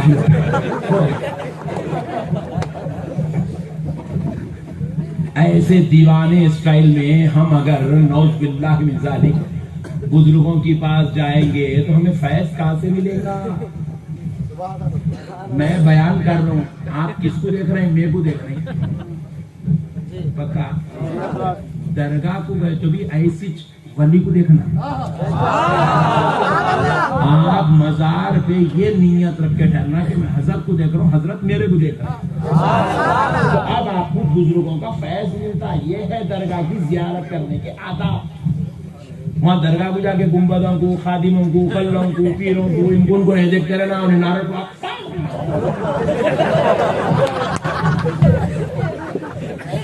نعروں کے پیچھے نہیں پڑھنا، اپن ولی اللہ کے پیچھے پڑھنا. اللہ کے ولی کو دیکھیں گے، ولی ہم کو دیکھتے ہیں. روایات میں آتا ہے، بزرگوں نے لکھا، اولیاء اللہ کی بتائی بات ہے، مزار شریف کے پاس کھڑے ہو کے سبوح قدوس ربنا ورب الملائکۃ والروح، یہ وظیفہ 15 مرتبہ پڑھنا، کم سے کم 15 بار، 25 بار، 45 بار، 5 کی تعداد میں پڑھنا ہے. 15, 25, 45, 105 یا 505 ایسا پڑھنا. تو اللہ کے ولی مزار سے ایسے تعجب کے ساتھ کہ اتنا کیوں جو ہے مجھے آواز دے رہا ہے, یہ اتنا میری طرف کیوں مجھے اپنی طرف متوجہ کرا رہا ہے, ایسے تعجب کے ساتھ دیکھتے ہیں. اللہ کے ولی دیکھتے ہیں مزار شریف سے یہ وظیفہ پڑھنے والے. ہم لوگ آداب زیارت ہم لوگ سننے ہیں, پورے جاری والے سب ہے, مگر ہمارے کو عقیدت پکی نہیں ہے. ادب احترام لازم ہم نے اپنے اوپر نہیں کر لیا ہے, جس کی وجہ سے آج بزرگوں کا فیضان ہم کو نہیں ملا. درگاہ کو جاتے یقین ہے ہوتا کہ نہیں ہوتا کی, کرنا کہ نہیں کرنا کی, جانا کہ نہیں جانا کی, جائز ہے کہ نہیں ہے کی, کیا کی بات خالوبا بولی درگاہ کو جانا نہیں کرتے با, ہاں بولے نہیں رہے مامو بولی جا سکتے بول چل رہے با. خالوبا کو مامو کو دونوں کو لے لے کے درگاہ کو گئے تو نہ خالوبا ملتے نہ مامو ملتے. درگاہ کو گئے تو کامل یقین کے ساتھ اللہ کی قسم یہ اللہ کا ولی ہے, یہ ہمارے لیے دعا کریں گے, ہمارا بیڑا پار ہوگا. اس یقین کے ساتھ جاؤ, واقعی آپ کو اللہ کے ولی کا فیض ملتا. ایک واقعہ سن لیجیے. اورنگزیب رحمت اللہ علیہ بڑے عاشق تھے اولیاء اللہ کے. اورنگزیب ہاں بڑے بڑے بادشاہوں کے مقبرے دیکھے نہیں, وہ فلاں بادشاہ وہ بادشاہ یہ بادشاہ, مقبرے بنے ہوئے بادشاہوں کے. گلبرگہ کو جاؤ مقبرے ملتے, ہمارے حیدرآباد کو بادشاہوں کے مقبرے ملتے. میسور تو میسور ہی تھے بھائی, ٹیپو سلطان کے بعد وہ تو ولی تھے, ٹیپو سلطان کے بعد بادشاہوں کے مقبرے پڑے ہوئے یہاں پہ.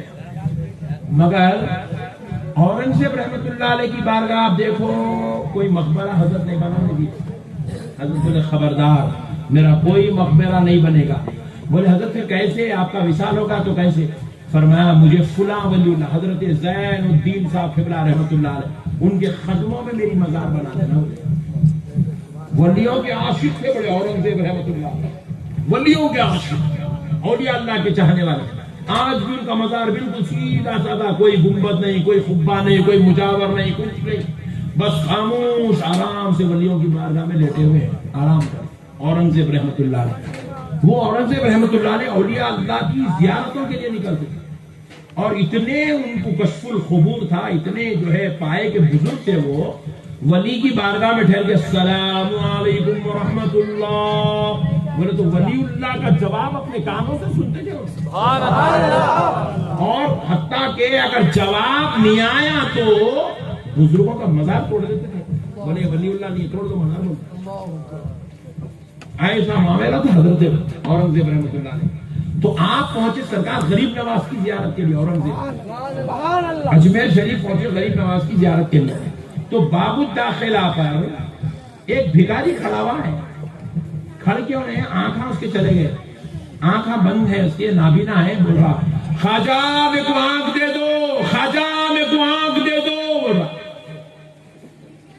تو لوگوں کو انہیں اصل خواجہ سے آنکھ نہیں مانگ رہا, اندھا ہوں بول کے بولنے کا ایک نیا اسٹائل نکالا ہوں. چندہ مانگ رہا, کیا ناظم صاحب تم بھی بہت سمجھدار تھے, چندہ مانگ رہا. تو کیا کرے اب, انہوں نے چندہ مانگ رہا تو اورنگزیب رحمت اللہ علیہ کیا بول رہا ہے, بولے سرکار وہ نابینا ہے, بھیک مانگنے کے واسطے کرو. مگر خواجہ کو بول رہا آنکھ دے دو آنکھ دے دو. لوگ کیا بولیں گے, ولیاں اتنے جو ہے بیکار ہے, اتنا منگے بھی تو آنکھ نہیں ملی بولیں گے, بول کے ولیوں کا نام خراب ہوگا. بول کے اورنگزیب کیا کرے, اس کے قریب گئے, جا کے اس کے کان میں بولے میں جا رہا ہوں زیارت کرنے, اورنگزیب ہوں. بولے میں اورنگزیب ہوں, زیارت کرنے جا رہا ہوں غریب نواز کرنے. آئے تک اگر تیری آنکھ نہیں آئی گردن اڑا دیتا ہوں.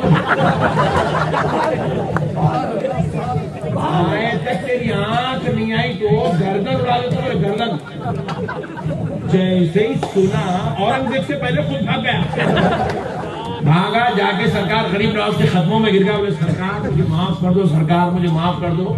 یہ اورنگزیب جو بولا وہی کرتا. سرکار آپ اللہ کے واسطے میرے لیے دعا کر دو, میری آنکھ واپس آ جائے, میرے لیے دعا کر دو. سرکار غریب نواز دعا فرمائے, اس کی آنکھ واپس آ گئی. آنکھ اٹھایا تو مزار کو دیکھ رہا غریب نواز, آنکھ اٹھایا تو غریب نواز کی مزار کو دیکھ رہا. اورنگزیب کو بولا آنکھ آ گئی, آنکھ آ گئی, چل نکل یہاں سے. بات سمجھیں, ولیوں میں اتنا پاور ہے. شرط یہ ہے آپ کی عقیدت پکی ہونا, کی عقیدت پکی ہونا. بولو حضرت عمر کے دور میں کیا ہوا, پانی نہیں پڑ رہا تھا, قحط پڑ گیا. قحط تو حضرت عمر کے پاس پورے صحابہ کرام آئے، آ کے عرض کرنے لگے اے عمر، اے خلیفۃ المومنین، ہمارے زمانے میں قحط پڑ گیا، اتنا قحط کہ ہمیں ڈر ہو رہا ہے کہیں یہ قحط کی وجہ سے ہمارے بچے اور ہم مر نہ جائیں، پانی نہیں پڑ رہا، اتنا جو ہے ماحول خراب ہو گیا، پینے کو پانی نہیں ہے، ضرورت کے لیے پانی نہیں ہے، وضو کے لیے پانی نہیں ہے، غسل کے لیے پانی نہیں ہے، کہیں ہم پہ موت واقع نہ ہو جائے، اے امیر المومنین آپ دعا فرمائیے۔ تو حضرت عمر رضی اللہ تعالیٰ عنہ کیا کرے، بولے اچھی بات ہے، کل نماز استسقا پڑھی جائے گی، پانی جب نہیں پڑتا تو ایک نماز پڑھی جاتی ہے، اس کا نام ہے نماز استسقا، اور یہ نماز کہاں پڑھی جاتی ہے؟ مسجد میں نہیں، درگاہ میں نہیں، کھلے میدان میں، یا پھر اس سے افضل طریقہ ہے سوکھے تالابوں میں، تالاب میں جا کے سوکھے تالاب میں یہ نماز پڑھتے، نماز استسقا، اور ہاتھ ایسے الٹے رکھ کے دعا کرتے، عاجز و منکسر بن کے، یعنی کہ ہم پورے ہار گئے، مولا تو ہی ہے، ہمیں معاف کر دے، ہم نادم و شرمندہ ہیں، ہمیں معاف کر دے، بارش برسا۔ تو حضرت عمر نے کہا کل نماز استسقا پڑھی جائے گی، تو صحابہ کرام کل نماز استسقا پڑھنے آئے، تو ہاتھوں میں، ایک ہاتھ میں مصلی، دوسرے ہاتھ میں کشتی پکڑ کے آئے۔ کیا پکڑ کے آئے؟ کشتی بولے تو زمانے میں ٹوکرے کے کشتی آ رہے تھے، ٹوکروں میں بیٹھ کے لوگ ایسا ناپتے رہتے، مارتے، ٹوکروں میں لے لے کے آئے۔ دوسرے لوگ آپ پوچھے منافقہ، یہ ٹوکرے لے کے کہیں گزارا سکے تالاب میں، سکے تالاب میں یہ ٹوکرے لے کے گزارا؟ تو صحابہ ایمان دیکھو، صحابہ بول رہے بدبختے عمر کی دعا ہوگی،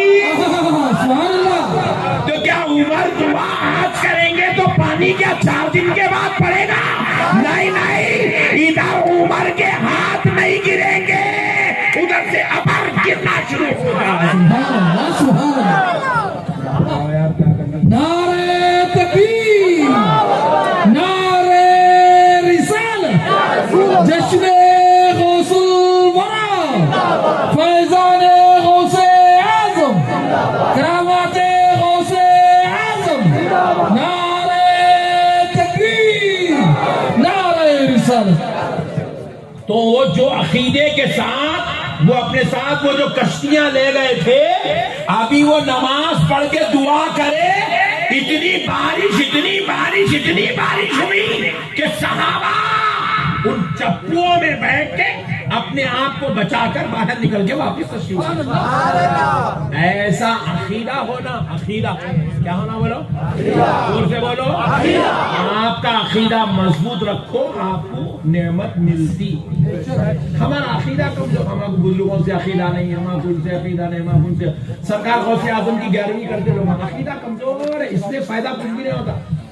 سرکار غوث پاک ارشاد فرماتے ہیں میرا نام جو عبد القادر ہے، اللہ نے اس لفظ عبد القادر، میرے نام کو اللہ نے رد بلا بنا دیا ہے، رد بلا، میرا نام رد بلا ہے، میرے نام کا ورد کر لو، اللہ تمہاری بلاؤں کو رد کر دے گا، تمہاری مصیبتیں ختم ہو جائیں گی، تمہارے آفات ختم ہو جائیں گے۔ پھر فرمایا میرا نام اس لیے رد بلا ہے کیونکہ میرا نام اللہ کے نام سے جڑا ہوا ہے، میرا نام اس میں اعظم ہے، فرمائے غوث پاک سبحان اللہ، اللہ اکبر۔ آج ہمارے عقیدے کمزور ہو گئے میرے بھائی، آج ہم یقین نہیں ہے، دیکھتے نہیں دیکھتے، ہوتا نہیں ہوتا، آتا نہیں آتا، دیتا نہیں، ہمارے عقیدے کمزور ہو گئے۔ اس کی وجہ سے آج ہمارے اوپر بزرگوں کی شفقتیں کم ہو گئی، رحمتیں کم ہو گئی، انعام کم ہو گئے، فضل کم ہو گئے، ورنہ اب تک 1000 سال سے ہندوستان میں کون حکومت کر رہے تھے؟ بی جے پی۔ بولو جی، 1000 سال سے میاں بھائی حکومت کر رہے تھے، میاں بھائی، بولو کون کر رہے تھے؟ ذرا زور سے بولو، میاں بھائی حکومت کر دی 1000 سال سے، 1000 سال سے، 1000 سال سے یہاں پہ میاں بھائیوں کی حکومت تھی۔ میاں بھائی راج کرے یہاں پہ، کیسا کرے؟ بزرگوں کی دعائیں لے کے کرے، اولیاء اللہ کو سہارا بنا کے کرے، اولیاء اللہ کے نالائن اور ان کے صدقے، ان کے طفیلوں سے حکومت کرے۔ 1000 سال سے یہ مسلمانوں کی حکومت تھی۔ جب یہ بے ادبی عام ہوگی، اولیاء اللہ انہوں نہیں ہے، انہوں مردہ ہے، انہوں شرک ہے، انہوں بدعت ہے، وہاں جانا نہیں، وہ نہیں کرنا، یہ نہیں کرنا، یہ جو غلط فہمیاں مسلمانوں میں پھیلائے، مسلمانوں کی عقیدتوں کو کمزور کرے، مسلمانوں کے اندر سے اولیاء اللہ کا ادب، اولیاء اللہ کا احترام نکال دیے، اللہ رب العزت نے آہستہ آہستہ ہمارے اوپر رحمتیں کمزور کرتے، دور کرتے کرتے آج یہ وقت آ گیا مسلمان ہوں بول کے جینا مشکل ہو گیا، مسلمان ہوں بول کے جینا مشکل ہو گیا۔ آج اتنے حالات بدتر ہو گئے مسلمانوں کے، کیونکہ ہمارا عقیدہ اولیاء اللہ پہ کمزور ہو گیا، ہمارا عقیدہ اولیاء اللہ سے کمزور ہو گیا۔ میرے پیارے دوستو، ہمارے پاس ایک بزرگ ہے حیدرآباد میں، وہ بزرگ کے پاس بادشاہ یا تانا شاہ کے بڑا سرکار میری حکومت حیدرآباد دکن کی حکومت بڑے خطرے میں پڑی ہے، سرکار نظر کرم کر دو، سرکار نظر کرم کر دو، سرکار نظر کرم کر دو۔ سرکار بڑے حکومت کرنا چاہتا ہے، ملک سنبھالنا چاہتا ہے، بدکار کا ہو بادشاہ گناہوں میں پڑ گیا تھا، اس لیے اللہ سے حکومت چھین کر توبہ کرا، اس کو پورے گناہوں سے توبہ کرا کے اپنے پاس سے تھیلی میں سے ایک انار نکال کے دیے، کھائیے بھائی، اچھی بات ہے کہ چھیل کے کھانا شروع کرا، ایک دانہ پہلے منہ میں رکھا، کاڑوا کسا، مگر حضرت بولے بھائی نہیں انکار نہیں کر سکتا ہوں بول کے بڑی مشکل سے 14 دانے کھایا، 14 کہیں ہوتا رہے بھائی بس بول کے رکھ دیا۔ حضرت پوچھے کیا ہوا؟ میں سرکار کھایا، کتنے دانے کھایا؟ 14 کھایا۔ بولے جا 14 سال تیری حکومت، 14 سال تیری حکومت۔ بزرگان دین اپنی دعاؤں سے سرفراز کرتے تھے لوگوں کو، یہ تیری حکومت ہے، یہ تیرا علاقہ ہے، یہ تیرا معاملہ ہے، یہ تیرا کرم ہے۔ اسی لیے میرے پیارے دوستو، کئی کو بنایا اچھا دیکھو، یہ بڑے بڑے بادشاہ لوگ ہیں، آپ بندہ نواز کرنے چلے جاؤ، وہ جو گنبد بنی ہوئی ہے کون سجادہ صاحب بنائے، بادشاہ بنائے، بادشاہ بنائے۔ حضرت مخدوم ماہیمی کی بارگاہ میں چلے جاؤ ممبئی کو، مخدوم ماہیمی کا جو آج مزار ہے کوئی 25 سال پہلے بنا، 50 سال پہلے بنا نہیں، 500 سال پہلے بنا۔ کون بنایا؟ اس دور کا بادشاہ بنایا۔ جتنے بڑے بڑے اولیاء اللہ ہیں ان کی مزاروں پہ جو گنبد، جو مزار، جو تعمیرات آپ کو دکھیں گی، یہ کسی مریدوں کا بنایا ہوا نہیں، یہ بادشاہوں کا بنایا ہوا ہے۔ کیوں بنائے؟ اس لیے بنائے کیونکہ وہ بادشاہوں کو ان بزرگوں کی دعاؤں کے صدقے میں سلطنت نصیب ہوا کرتی۔ نعرہ تکبیر، نعرہ رسالت، غوث الورا، علماء اہل سنت۔ اکبر کو اولاد نہیں ہو رہی تھی، پریشان تھا، بزرگوں دعا کرے، سلیم پیدا ہوا، بزرگوں کی دعاؤں سے سلیم پیدا ہوا۔ اور وہ اتفاق سے نام بھی وہ بزرگ حضرت سلیم چشتی رحمت اللہ علیہ کا، تو ان کی نسبت سے اپنے بیٹے کا نام بھی انہیں سلیم رکھا۔ بڑے بڑے بادشاہوں بزرگوں کا صدقہ ملا میرے بھائی۔ اور بادشاہ لوگ جب بزرگوں کے ہزاروں سال حکومت کرے، بزرگوں کے پاس جاتے تو ہمارے جیسا تانشوں کے جیسا اکڑ کے، مغرور بن کے، اینٹ لے کے، گنڈیاں کلے رکھ لے کے، پھٹے پینٹا پہن کے، ناڑے بن لے کے، خفلان لے کے نہیں جاتے تھے، پیدل جاتے تھے، ننگے پیر جاتے تھے، بڑی عقیدتوں، محبتوں، ادب و احترام کے ساتھ پوری فوج کو پیدل لے کے جاتے تھے، گھوڑے ہاتھوں میں پکڑ کے جاتے تھے، بیٹھ کے نہیں جاتے تھے۔ بولے کیوں؟ اللہ کے ولی کی کہیں بے ادبی نہ ہو جائے، ایسا ادب کرتے تھے۔ تو بزرگ ہاتھ اٹھا کے دعا کرتے تھے۔ سلطنت تو سلطنت، باپ بھی بادشاہ، باپ کا بیٹا بھی بادشاہ، بیٹے کا بیٹا بادشاہ، بیٹے کا بیٹا بادشاہ، 7 نسلوں تک حکومتیں چل رہی ہیں۔ آج ہم سب چھوڑ دیے، ہمارے عقیدے کا ایسا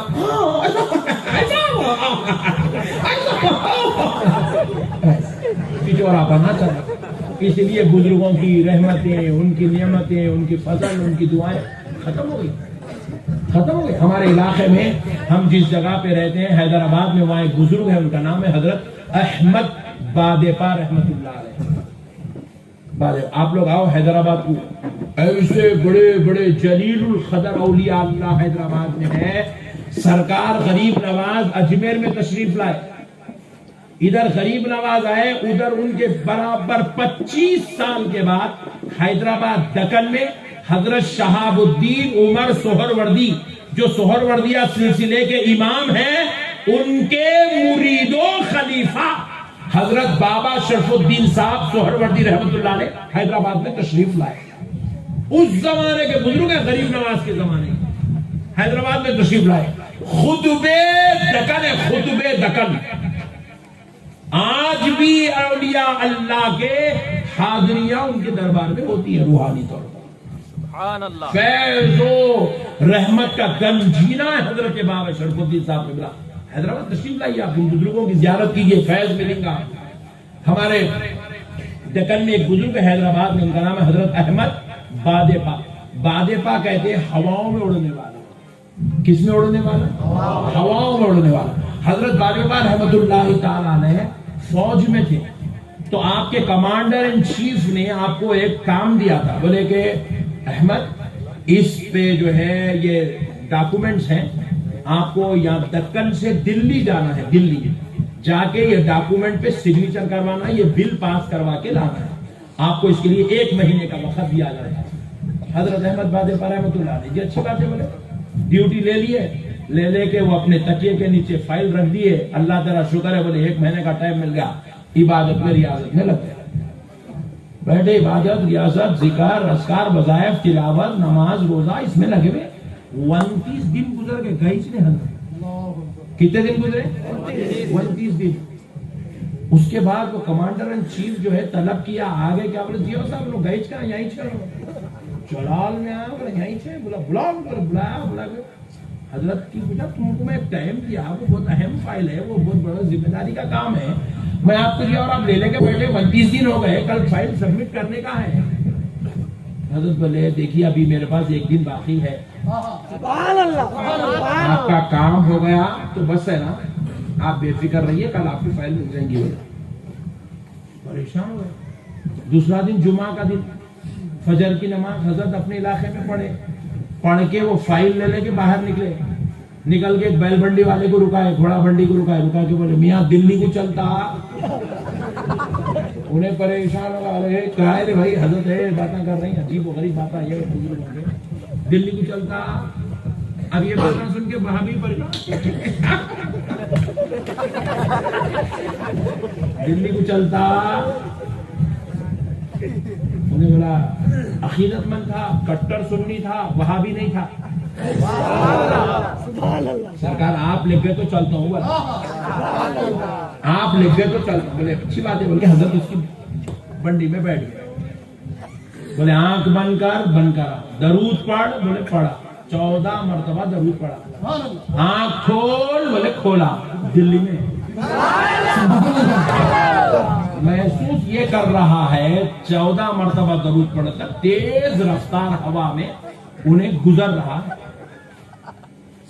اترے حضرت، بولے دیکھ یہ علاقہ ہے، نماز پڑھنا ہے، جمعہ کی نماز یہاں پڑھ لے، میں بھی اپنی کام کر لوں گا، پھر اس کے بعد میں بھی نماز پڑھوں گا، دونوں مل کے پھر واپس جائیں گے. پھر حضرت گئے آفیسر کے پاس، سگنیچر لے لیے، پھر وہاں سے نکلے، جمعہ میں پہنچے، نماز پڑھے، پڑھ کے نماز پڑھ کے آگے پھر اس کے بعد بیٹھے. بولے چلنا ہے رکتا ہے؟ چلتا ہوں. اچھی بات ہے چل. بولے بیٹھے، پھر بولے درود پڑھ. بولے پڑھا. اس کے بعد 7 بار، جاتے وقت 14 بار، آتے وقت 7 بار. 7 بار آنکھ کھولا تو حیدرآباد میں دکن. جب اسے آپ کا لقب پڑ گیا بادپا، ہواؤں میں اڑنے والے. اللہ کے ولیوں کے لیے کوئی تعجب کی بات، خدا کی قسم یہ کرامت سنائے تو وہاں بھی اللہ کیا ڈالتے نقشبندی صاحب، کہاں سے لا کے ڈالتا بھائی. ابے حولے میں مامبڑی کو آیا ہونا، میں چھونا، میں صبح میں کہاں تھا معلوم، حیدرآباد میں تھا. صبح میں حیدرآباد میں تھا، رائٹ. صبح نکلا گھر سے، ٹھیک 10:40 کو فلائٹ لیا حیدرآباد سے، وہی بادپا کے شہر سے. بادپا کے شہر سے فلائٹ لیا 10:40 کو، 12:20 کو اترا میسور میں. 900 کلومیٹر 900 کلومیٹر اڑ گیا 2 گھنٹے میں. اڑ گیا کتنے گھنٹے میں؟ 2 گھنٹے. کس کو شک ہے ہاتھ اٹھاؤ جلدی. اور میرے کو کون اڑا معلوم؟ پائلٹ. حضرت بیل منڈی میں اڑے, میں فلائٹ میں اڑا. وہاں پہ بیل میں گھوڑے میں پھر بھی جان ہے, یا پلین میں جان ہی نہیں ہے. انہوں تو بھی جاندار چیزوں کو لے کے اڑے, میں بے جان چیز کو لے کے اڑا. اور میرا پائلٹ پٹھا اڑا کے لا کے چھوڑ دیا. اور یقین مانو آپ, میں اتنا تھکا ہوا رہتا ہوں, میرے کو راتوں میں نیند آتی نہیں, صبح ہی سوتا ہوں. فلائٹ کب اڑی میرے کو معلوم ہی نہیں ہے, کیونکہ میں بیٹھ کے وہ اے سی اوپر سے یاری ہوا. پھر اس کے بعد میرے کو 90% میرے ساتھ ایسا ہوتا, ایئر ہاسٹس آ کے اٹھاتی, نشمتی صاحب ویک اپ پلیز. ایسا اٹھانا پڑتا میرے کو. سو جاتا ہوں میں فلائٹ میں, لوگ فلائٹ میں بیٹھ کے وہ اڈلیاں کھاتے, وہ چائے پیتے, جرنی ہے اس کا مزہ لو. تم لے لو مزہ, ہمارے کو نہیں چاہیے مزہ, ہمارے کو نیند ہونا نہیں. فلائٹ میں بیٹھ کے سونا نہیں, نیند فلائٹ میں ہوتی, کار میں ہوتی. کار میں بیٹھتے کہ بچوں کو پوچھا کتنی دیر کی یہاں سے جرنی میسور سے, اب جانا ہے, بولے 15 منٹ. تو لائٹ لے لیا, نہیں سویا. نہیں تو میں کار میں نیند آتی, فلائٹ میں نہیں آتی. میں مست سوتا ہوں, میں جل سے میں نے سوتا الحمدللہ. اپنے کو تو پتا بھی نہیں چلا, اپن سوئے, آنکھ بند ہوئی تو حیدرآباد میں تھے, کھلی تو میسور میں. کون لائے؟ بولے پائلٹ لایا. کیسے لایا؟ فلائٹ میں لایا. کون بنائے؟ انگریز بنایا. کون بنائے؟ آدھی چڈی گوری چمڑی, آدھی چڈی گوری چمڑی. اللہ انگریز پہ فضل کر دیا. انگریز ایک ہی وقت میں 160 180 لوگوں کو حیدرآباد سے میسور, میسور سے حیدرآباد پہنچا رہا ہے. ارے سوچو اے مسلمانوں, جب انگریز انسانوں کو, ایک دو کو نہیں, 180 لوگوں کو 320 فلائٹ میں بٹھا کر وہ حیدرآباد سے میسور, میسور سے حیدرآباد پہنچا سکتا ہے, جب انگریز پہ فضل ہو وہ ہواؤں میں انسانوں کو اڑا سکتا ہے. اور اللہ ولی پہ فضل کر دے, وہ ہوا میں اڑ کے دلی پہنچ جائے تو کیا تعجب ہے. نعرے تکبیر, نعرے رسالت, نعرے رسالت, عظمت اولیاء, شان اولیاء, نعرے تکبیر, نعرے رسالت. سبحان اللہ. کوئی تعجب کی بات ہے؟ بولو بھائی, کوئی تعجب کی بات ہے؟ کوئی تعجب کی بات نہیں ہے میرے بھائی, خدا کی قسم کوئی تعجب کی بات نہیں. کیا تعجب کی بات ہے؟ موبائل دیکھو سامنے لگے ہوا ہے بیچارہ شریف آدمی, موبائل بول رہا ہوں جی, آدمی کو ایک دیکھ رہا ہوں, اس کو یہی ایسی رکھ کے فیس بک پہ لائیو ہوئے, ود ان سیکنڈ آپ کا ہمارا مام بڑی کا یہ جلسہ امریکہ میں دیکھ سکتے, ود ان سیکنڈ سعودی عرب میں بیٹھ کے دیکھ سکتے, آسٹریلیا میں بیٹھ کے دیکھ سکتے, ہندوستان کے کسی بھی کونے میں بیٹھ کے دیکھ سکتے. آپ خبرستان میں بیٹھ کے نہیں دیکھ سکتے, زمین کے اوپر ہے تو آپ دیکھ سکتے, دیکھ سکتے نہیں دیکھ سکتے, ذرا بولیے. ارے بھائی, نہ تو اس کو میں کو کوئی انسٹرومنٹ لگا ہوا ہے, نہ تو کوئی وائر لگا ہوا ہے.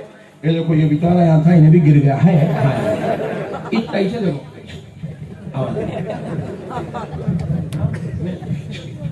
پورے امریکہ میں چھو چل رہا. آپ مسئلہ کو سمجھو, کیا ٹیکنالوجی ہے, کیا ایڈوانس ہے, کیا دنیا ہو گئی. کیسا دکھا رہا بھائی, کیسا ہوتا کچھ بھی نہیں. پہلے تو یہ دیکھو وائر ہے, یہ پہلے وائر سسٹم تھا, اب تو وائرلیس دنیا بن گئی. کوئی وائرلیس, یہ وائروں کی ضرورت ہی نہیں ہے.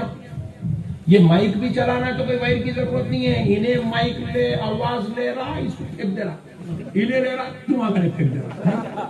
کیسا لے رہا بھائی نے, پھر انہیں چنو منو اتنا ہی.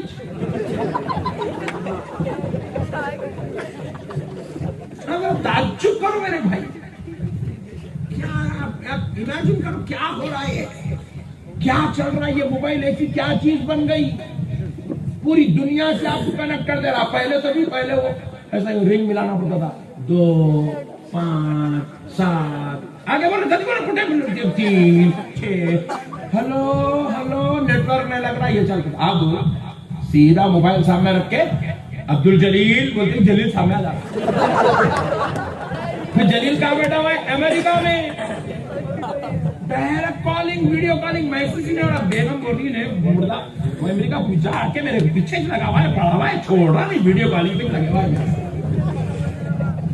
بیگم پریشان ہے بھائی پہلے ہے لوگ باہر گئے تو بیگم خوش رہتے تھے گیا پیڑا جانے آپ چھوڑ رہی ہیں ویڈیو کالنگ پہ پیچھے پڑا ہے کیا پکا رہے ہیں سالن بتاؤ امریکہ میں بیٹھ کے مامڑی کا سالن دیکھ رہا کون آئے غفور بھائی آئے بتاؤ غفور بھائی بتاؤ اب کئی پٹے ہمارے بھائی ہے سعودی میں آپ سے بات کہا بھائی تو کر لے تیرے بھائی سے میرے کو بات کر رہا تب میں بھائی یہ ویڈیو کالنگ عذاب بنی بھی عذاب اگر چل رہی ایسا محسوس ہو رہا یہ اسٹیج کے اس در انہیں ہے اسٹیج کے در انہیں ایسا چل رہی ویڈیو کالنگ پھر کوئی کنیکشن نہیں ہے کوئی وائر نہیں ہے کچھ بھی نہیں ہے چلو وہ یہاں سے امریکہ کو ایک وائر لگے ہوا ہے بات ہو رہی بولے تو پھر بھی تھوڑی بہت دخل قبول کر دی کوئی وائر نہیں موبائل میں کھولو امریکہ کو کال کر لو موبائل کھولو سعودی کو ویڈیو کال لائیو کال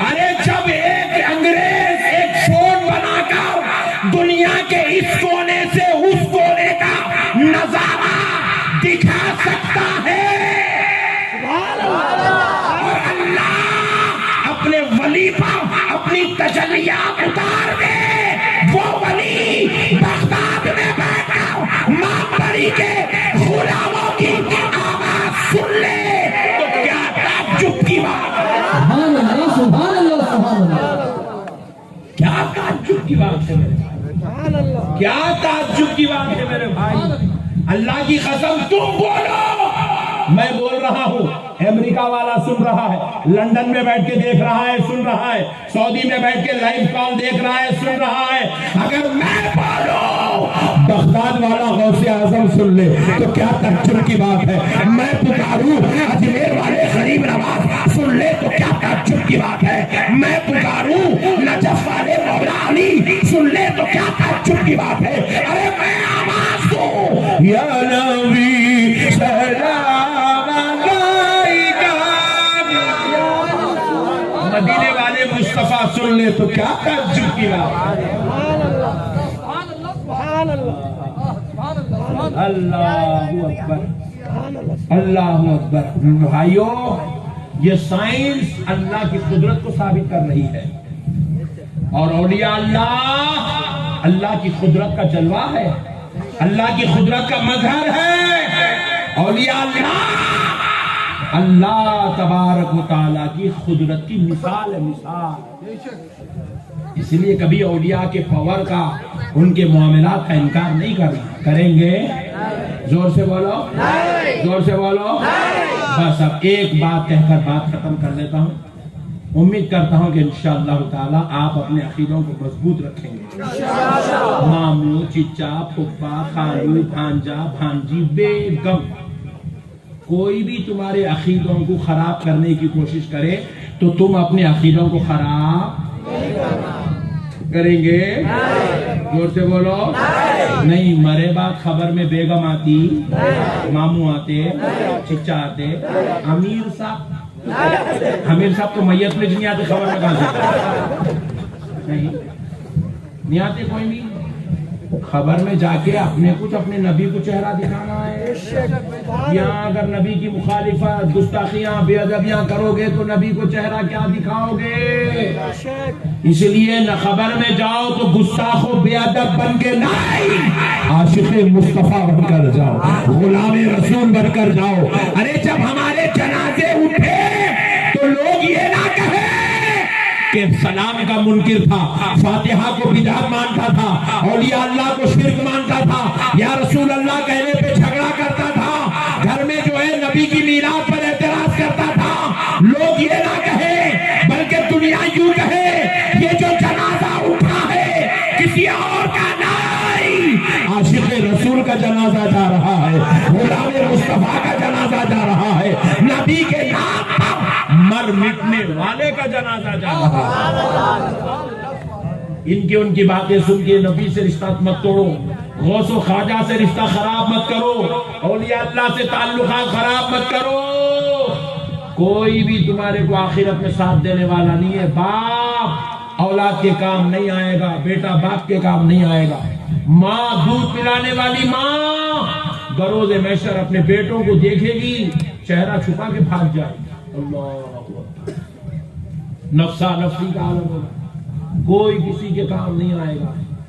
ویسے محشر کے تعلق سے اللہ قرآن پاک میں کہتا ہے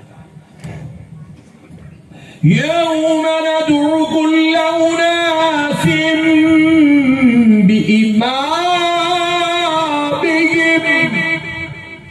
بروز محشر جنت کی طرف تم کو تمہارے اماموں کے ساتھ بلایا جائے گا۔ کس کے ساتھ؟ اماموں کے ساتھ۔ امام بولتے ہیں مسجد کے امام صاحب نہیں، بزرگاں فرماتے ہیں قادریوں کے امام غوث اعظم کے ساتھ، چشتیوں کو غریب نواز کے ساتھ، نقشبندیوں کو بہاء الدین نقشبند کے ساتھ، سہروردیوں کو حضرت شہاب الدین سہروردی کے ساتھ، شاذلیوں کو حضرت امام شاذلی کے ساتھ، رفاعیوں کو سید احمد کبیر رفاعی کے ساتھ، بندہ نوازیوں کو حضرت سیدنا بندہ نواز گیسو دراز کے ساتھ، نظامیوں کو محبوب الہی سرکار نظام الدین تم کو بروز محشر تمہارے اماموں کے ساتھ بلایا جائے گا۔ اے قادریو آؤ عبد القادر کے ساتھ، اے چشتیو آؤ معین الدین چشتی کے ساتھ۔ اللہ کہاں کا عقیدہ لائے، کیا ہے یہ سب؟ اس لیے دنیا میں ہی ہم نسبتیں لگاتے، قادری، چشتی، نقشبندی، سہروردی کئی کو لگاتے ہیں، ان کے ساتھ جنت میں جانا ہے۔ اللہ کا واسطہ میرے بھائیوں، عقیدوں کو مضبوط رکھو، بزرگوں کی فاتحہ کرو، عقیدت رکھو۔ اللہ کی قسم غوث پاک سرکار ارشاد فرماتے ہیں میں اپنے مریدوں سے اتنا باخبر رہتا ہوں، اگرچہ کہ میں مشرق میں ہوں، میرا مرید اگر مغرب میں ہو وہ سو جاتا ہے، سونے کی وجہ سے اس پہ غفلت طاری ہوتی ہے، اس غفلت میں اس کا تہبند ہٹ جاتا ہے، میں مشرق میں بیٹھ کے اس کا تہبند سیدھا کرتا ہوں۔ میرا مرید مجھ سے غافل ہے مگر میں اپنے مرید سے غافل نہیں ہوں۔ مرید کے تعلق سے صوفیہ اکرام فرماتے ہیں جب مرید کا انتقال ہوتا ہے، پوری دنیا میں جتنے بھی جدھر بھی جہاں بھی قادری غلام ہے، مرید کا انتقال ہوتا ہے قادری غلاموں کا، غوث پاک سرکار اس کے آخری وقت میں وقت نظام میں اس کے سرانے کھڑ کے اپنے مرید سے کہتے ہیں میرے مرید پاک لا الہ الا اللہ سبحان اللہ، غوث پاک اپنے مریدوں کو کلمہ پڑھاتے ہیں۔ پھر اس کے بعد جب اس کا حساب کتاب ہوتا ہے قبر میں، فرشتے سوال کرتے ہیں، مرید اگر جواب نہیں دے سکا، غوث پاک سرکار اپنے مرید سے سرانے کھڑ کے کہتے کہہ ربی اللہ، قل ربی اللہ، دین الاسلام، اشہد ان محمد عبدہ ورسولہ۔ ایسا تعلق ہے غوث پاک کا، بزرگوں کا، اولیاء اللہ کا اپنے مریدوں کے ساتھ۔ سلسلہ نقشبندیہ کے امام سرکار بہاء الدین نقشبند اور پھر سرکار شیخ احمد سرہندی مجدد الفسانی رحمت اللہ علیہ فرماتے ہیں اگر کوئی شخص سلسلہ نقشبندیہ میں قیامت تک کبھی مرید ہوا اور کسی وجہ سے اس کے سلوک طے نہیں ہوئے، حضرت سیدنا شیخ احمد سرہندی رحمت اللہ علیہ فرماتے ہیں مجدد الفسانی، اس کے قبر میں اس کے سوال و جواب ہونے سے پہلے میں اس کے سلوک طے کراؤں گا۔ میری ذمہ داری ہے، میرے سلسلے کے ہر مرید کی میری ذمہ داری ہے، میں اس کے سلوک طے کراؤں گا۔ فرمایا بزرگان دین ذمہ لے کے بیٹھے میرے بھائی، ہم لوگ چھوڑ دیے بزرگوں کو، اس لیے ہم لوگ گلی گلی کوچے کوچے میں پریشان، کوئی قرضوں میں پریشان، کوئی جو ہے اولاد سے پریشان، کوئی ماں باپ سے پریشان، کوئی بیماریوں میں پریشان، کوئی جو ہے جھگڑوں میں پریشان، کوئی زمین میں پریشان، کوئی گھر میں پریشان، عذاب میں پڑے ہوئے مسلمان۔ بزرگوں سے تعلق کمزور ہو گیا، بزرگوں سے رشتہ رکھو، رکھ کے ان سے دعائیں کرواؤ، اولیاء اللہ کی دعائیں لو، ان کی مزارات پر جاؤ، ٹھہرو، دعا کرو، ان سے گزارش کرو سرکار نظر کرم فرمائیے، سرکار نظر کرم فرمائیے، میں آپ کا چاہنے والا ہوں، مجھے اپنی نظر میں رکھیے، بزرگان دین نظر رکھتے ہیں.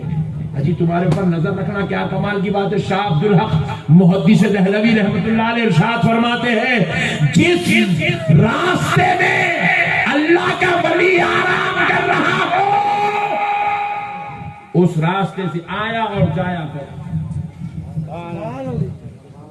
ادھر سے بھی تمہارے گھر کو رستہ جاتا ہے, ادھر سے بھی تمہارے گھر کو رستہ جاتا ہے, مگر ادھر تمہارے گھر کو رستہ جاتا مگر ادھر ولی کا مزار نہیں ہے. ادھر رستے میں مثال ہے سمجھانے, ادھر رستے میں ولی اللہ کا مزار ہے. تو حضرت عبداللہ محدث دہلوی بولے ادھر سے جاؤ. بولے صاحب وہ تھوڑا لانگ پڑتا. بولے پرواہ نہیں, ادھر سے جاؤ. بولے کیوں؟ جس رستے میں ولی اللہ آرام کر رہا ہو اس رستے سے اپنے گھر کو جایا آیا کرو, اپنے کاروبار تجارت یہ رستہ بنا لو. جس رستے میں ولی آرام کرو ادھر سے جاؤ اور جہاں بھی جا رہے جہاں بھی آ رہے اس رستے سے جایا آیا کرو. اس لیے اولیاء اللہ کے راستوں سے چلنے کا بھی یہ فیضان ہے. مرتے وقت خاتمہ ایمان پہ ہوتا ہے, صرف ان کے رستوں سے گزرنے سے. مرتے وقت خاتمہ ایمان پہ ہوتا ہے. مرتے وقت خاتمہ ایمان پہ ہوتا ہے. کریں گے انشاءاللہ. بزرگوں سے تعلق ایک ہی مرشد کے پیچھے پکڑنے کے نہیں بیٹھ جانا. پوری دنیا میں جتنے ولیاں ہیں سب ہماری جان ہے, ہماری جان. اولیاء اللہ سے تعلق, اولیاء اللہ سے محبت, اولیاء اللہ سے رشتے, اولیاء اللہ سے عقیدت, یہی ہمارا سرمایہ حیات ہے. دنیا سے کوئی دولت نہیں لے جائے گا. کوئی بھی 4 بیویاں کر لو, 3 کر لو, 2 کر لو, ایک بھی خبر میں ساتھ میں نہیں آتی. آتی خبر میں کیا آتی؟ خبرستان کچھ نہیں آتی ہے. گھر کھانے سے ٹاٹا بائے بائے اللہ حافظ گو بابا گو نکل جا سکتا ایسا ہو. چوپ پھگٹ کا 2 دن, 2 دن کا کیا رے بابا زیارت میں کیا پکا نہیں. انتظام پورا پیسے نکال کے بیوی دیتی, اچھا پکاؤ رے ذرا میرے اماں کے لوگ آئے بول کے انتظام بھی پورا ہونے کرا. ہاں ریئل کر رہا ہوں میں آپ کو. یہ ہم لوگ جھمیلا ہوا ڈارلنگ جان کچھ بھی نہیں ہے. سب میرا بچہ میرا بچہ میرا بچہ. باپ مرا تو خبر بچہ خریدتا ہو, خبر کی زمین بچہ ہی خریدتا ہو. باپ مر گیا تو یہ دنیا ہے دنیا. اللہ بتا رہے ہیں تم مرے جس کے لیے وہ تمہاری خبر کا خرید رہا اپنے لیے. یہ دنیا ہے. باپ کو مار کے گاڑ کے بھی گھر کو نہیں آ رہے, رستے میں چل رہے حساب. وہ بنگلہ تو لے لے, وہ گھر میں لیتا ہوں, وہ گاڑی تو لے لے, وہ سونا ہے تو تو لے لے, زمین میں لے لے. ابھی باپ کی زیارت نہیں ہو رہی, بیٹے بھائی لڑ لے رہے. اللہ یہ دنیا ہے میرے بھائی. یہ سب یہ دھوکے باز دنیا ہے. دھوکا ہے دھوکا. ہمارے علاقے میں ایک لڑکا کیا کرا, ایک لڑکی سے محبت کرا. ریئل واقعہ بولو, میں آپ کو کہانیاں نہیں سنا. لڑکی سے محبت کرا, محبت کر کے جا کے دونوں مل کے اپنے اپنے گھروں میں ڈیسائیڈ کر لیے بول کے شادی کر لیں گے. بس اچھی بات ہے بول کے انہیں جا کے اپنے گھر میں بولی, انہیں اپنے گھر میں بولا. نہ اس کے گھر والے سنے نہ اس کے گھر والے سنے, دونوں بولے نہ ریجیکٹڈ. ہاں ہمارے پاس کیا ہے معلوم ہے, اچھے کام کرو تو لوگ قبول نہیں کرتے. نہیں کر کے شادی گاڑیوں پہ پھرو, امی بولتے ہیں گناہ کرو قبول کر دے, نیکی کرنے جاؤ قبول نہیں کرتے. بھائی اگر کر دیتے تو بیچارے دونوں گناہ کرنے سے بچ جاتے تھے نا. کر دینا. جوان ہونے کے بعد ارے تم لوگ کہیں کل سے عاشقی نہیں کرنا, گناہ ہے. مگر اگر کوئی لڑکا کسی لڑکی کو پسند کر رہا ہے, لڑکی کسی لڑکے کو پسند کر رہی ہے, تو ماں باپ کا کام ہے سوچ سمجھ کے دیکھ لے کے معاملہ بننے والا ہے تو بنا دینا. بنا دینا بہتر ہی ہے اس کے اندر, تاکہ ان لوگ گناہ کرنے سے بچ جائے, عیاشی کرنے سے بچ جائے, زنا کرنے سے بچ جائے. کیونکہ زنا کرنے والوں کی عمر چھوٹی ہوتی ہے, اللہ کی رحمت فضل کے دروازے بند ہو جاتے. تو بہرحال اب وہ لڑکا لڑکی دونوں بھی جا کے اپنے اپنے گھروں میں بولے, تو لڑکی والے بھی ریجیکٹ کر دیے, لڑکے والے بھی ریجیکٹ کر دیا. ابھی بیچارے پریشان ہو گئے, سمجھا رہے ہیں 1 مہینہ ہوگا, نہیں سنے تو دونوں مل کے بولے چلو سکندرآباد ریلوے اسٹیشن ٹرین پکڑیں گے. نکلے دونوں مل کے چلے گئے, کسی ڈسٹرکٹ میں گئے, جا کے 6 مہینے رہے, شادی کر لیے, کھائے پیے ماشاءاللہ مست رہے, جتنا تھا پورا اڑا دیے. اب اس کے بعد امی کو فون کرے، ابا کو فون کرے، نہ امی قبول کرے نہ ابا قبول کرے، دونوں کو بھی پھر ریجیکٹ کر دیا۔ اللہ بولے ایسی کی تیسی بول کے غصے میں وہی محلے میں آ کے کرائے کا گھر لیے، لے کے دونوں رہنے لگے۔ رہتے رہتے ابھی چل رہی مست زندگی، شادی بھی 1.5-2 سال ہوئے، اچانک بچے کو ہارٹ اٹیک آیا، بچہ مر گیا، کرسی پہ بیٹھ کے مر گیا۔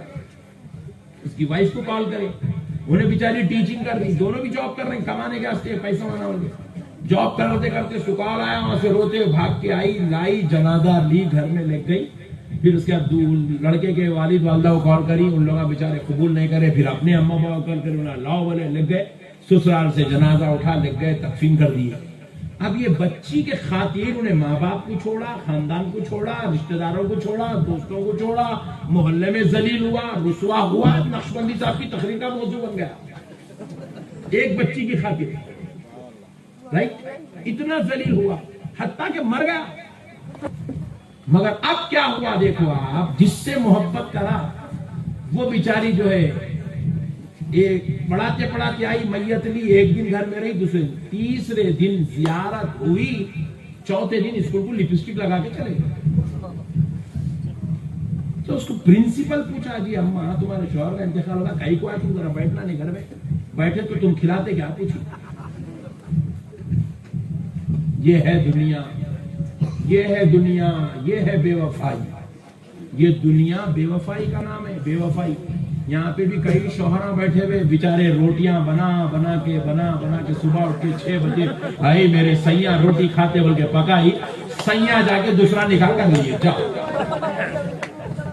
وانے وا، ایمانداری سے بولو، بے وفا دنیا ہے میرے بھائی، بے وفا دنیا، بے وفا ہے دنیا۔ دوست کو خردا دیتا ہے، لو بھائی پھر پریشانی ہے بھائی، 10,000 روپے رکھ، انہیں کیا کرتا، لگ جا 10,000 روپے ایک مہینے میں دے تم، آپ 1 مہینے میں دے تم، 30 دن کے بعد تمہیں السلام علیکم خیریت، 1.5 مہینے کے بعد، ارے کیا رہے بھائی پیچھے پڑ گا، بھاگ جاؤ گا تیرے پیسے لے، 2 مہینے کے بعد میں نے، ارے چل رہے نہیں دیتا ہوں، دیکھ لے کیا کرتا، کر لے جا۔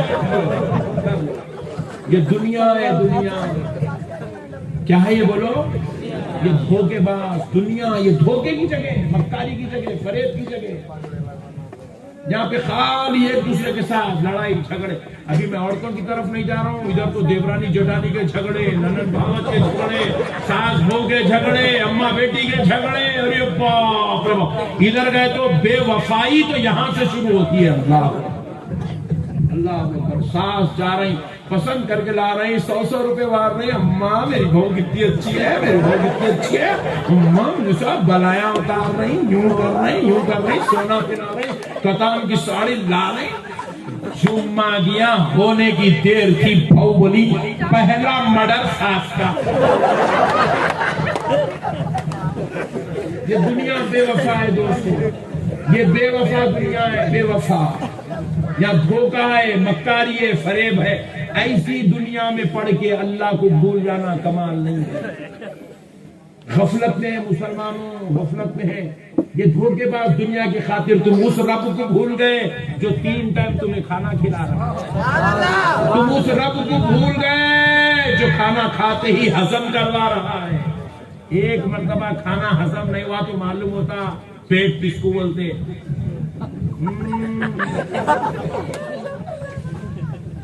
ہاں میرے بھائی، 3 ٹائم کھانا کھلا رہا، 3 ٹائم ہضم ہو رہا، رات میں لیٹے نیند آ رہی، صبح سورج نکلتے ہی نیند بھی ہوشیار ہو جا رہی ہے۔ اللہ، کیا اللہ کا فضل ہے، کیا اللہ کا کرم ہے۔ دکان ڈالے، اب دکان ڈالے، کس کے بھروسے پہ ڈالا بھائی؟ اللہ اکبر۔ شٹر اٹھاتے کی گرا کا، شٹر اٹھاتے کی گرا کا، دکان کھولتے کی گرا، کون بھیج رہا؟ اللہ بھیج رہا۔ گراہک کا بھیجنے والا اللہ، کاروبار چلانے والا اللہ، دکان کا دینے والا اللہ، بزرگوں کے صدقے میں اللہ اتنی نعمتیں دے رہا ہے، اور اس رب کو بھول گئے مسلمانوں۔ کئی تو اس میں ایسے نالائق بیٹھے ہوئے، جمعہ کو نماز پڑھا تو پھر جمعہ کو نماز پڑھتا، بدبخت ہے، بدبخت۔ کئی ایسے بے وقوف بیٹھے ہوئے، 24 گھنٹے گزر گئے، 100 مرتبہ اللہ کو یاد نہیں کرا، 100 مرتبہ۔ کئی ایسے نالائق بیٹھے ہوئے ہیں، اپنے آپ کو سنی سنی سنی سنی بولتے، 24 گھنٹے گزر جاتے مگر ایک مرتبہ بھی رسول اللہ پہ درود نہیں پڑتا. 100 مرتبہ ایک تسبیح رسول اللہ پہ درود نہیں پڑتا. پھر بولتا میں سنی ہوں، رسول اللہ کا چاہنے والا ہوں. بدبخت اس کو چاہت نہیں بولتے. تو رسول اللہ سے کروڑوں میل دور بیٹھا ہوا ہے. اللہ اللہ اکبر. میرے پیاروں بھائیوں، آؤ اللہ کی طرف. یہ دنیا بیکار ہے میرے بھائی، فنا ہونے والی دنیا ہے. کوئی اوقات نہیں ہے دنیا کی. تم گاڑی خرید لیے، تمہاری گاڑی یہیں رہ جائے گی. بنگلے بنا لیے، بنگلے یہیں رہ جائیں گے. تمہارا بینک بیلنس یہیں رہ جائے گا. ایک صاحب کا انتقال ہو گیا حیدرآباد میں، ایک صاحب کا انتقال ہو گیا. 10 کروڑ روپے رکھے گئے. 10 کروڑ. ارے کوئی ویلو نہیں ہے 10 کروڑ کو. مامبڑی میں 50-40 کروڑ نکل جاتے، ایک کو پکڑ کے مار دو. ہاں، کسی کا نے کھیتوں میں پڑے ہوئے زمین میں پیسے، کسی کا نے بنگلوں میں پیسے پڑے ہوئے، کسی کا بینک بیلنس پڑے ہوا ہے. کروڑوں روپیہ ہے پٹھوں میں. اللہ 10 کروڑ روپے صاحب رکھے، مر گئے، انتقال ہوگا. کتنا کرے ہوں گے نا 10 کروڑ کمانے کا. کتنی محنت، کتنے رات، کتنے دن، کتنی محنت، کتنی مشقت کرے ہوں گے، تب جا کے 10 کروڑ روپے کمائے. مر گئے. وہ 10 کروڑ اب ان کی خبر میں جائیں گے؟ سے بولو نہیں جائیں گے. وہ بنگلہ ان کی خبر میں جائیں گا، وہ گاڑیاں ان کی خبر میں جائیں گے، وہ کاروبار پہ کاروبار، بزنس پہ بزنس پھیلاتے گئے. بزنس پھیلا رہے، بزنس پھیلا رہے. خبر میں جائیں گے بزنس نہیں جائیں گے. مر گئے.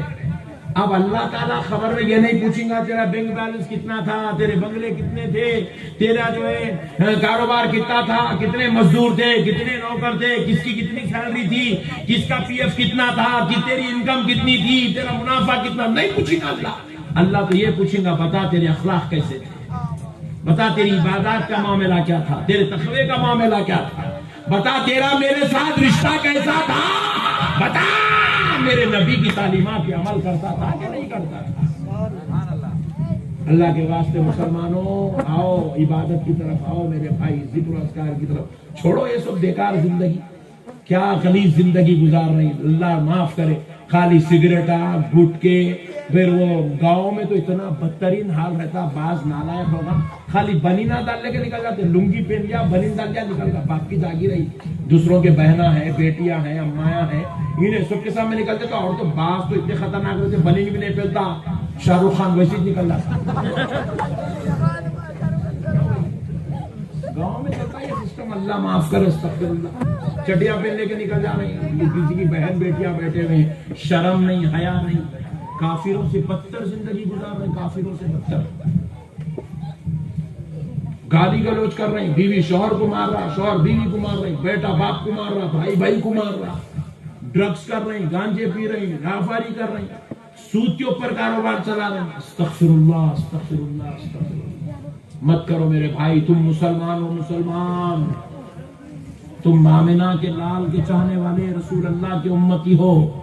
میرے آقا کریم صلی اللہ علیہ وسلم کے صحابہ کا عمل کیسا تھا اور عمل سے محبت کیسی تھی. دیکھو حضرت نبی پاک صلی اللہ علیہ وسلم کی بارگاہ میں ایک صحابی آئے. صحابی، ان کے ہاتھ کو یہاں پر مہندی لگی ہوئی تھی، بس اتنا ٹاپ، یہ چھوٹی انگلی کا ٹاپ مہندی لگ گئی تھی.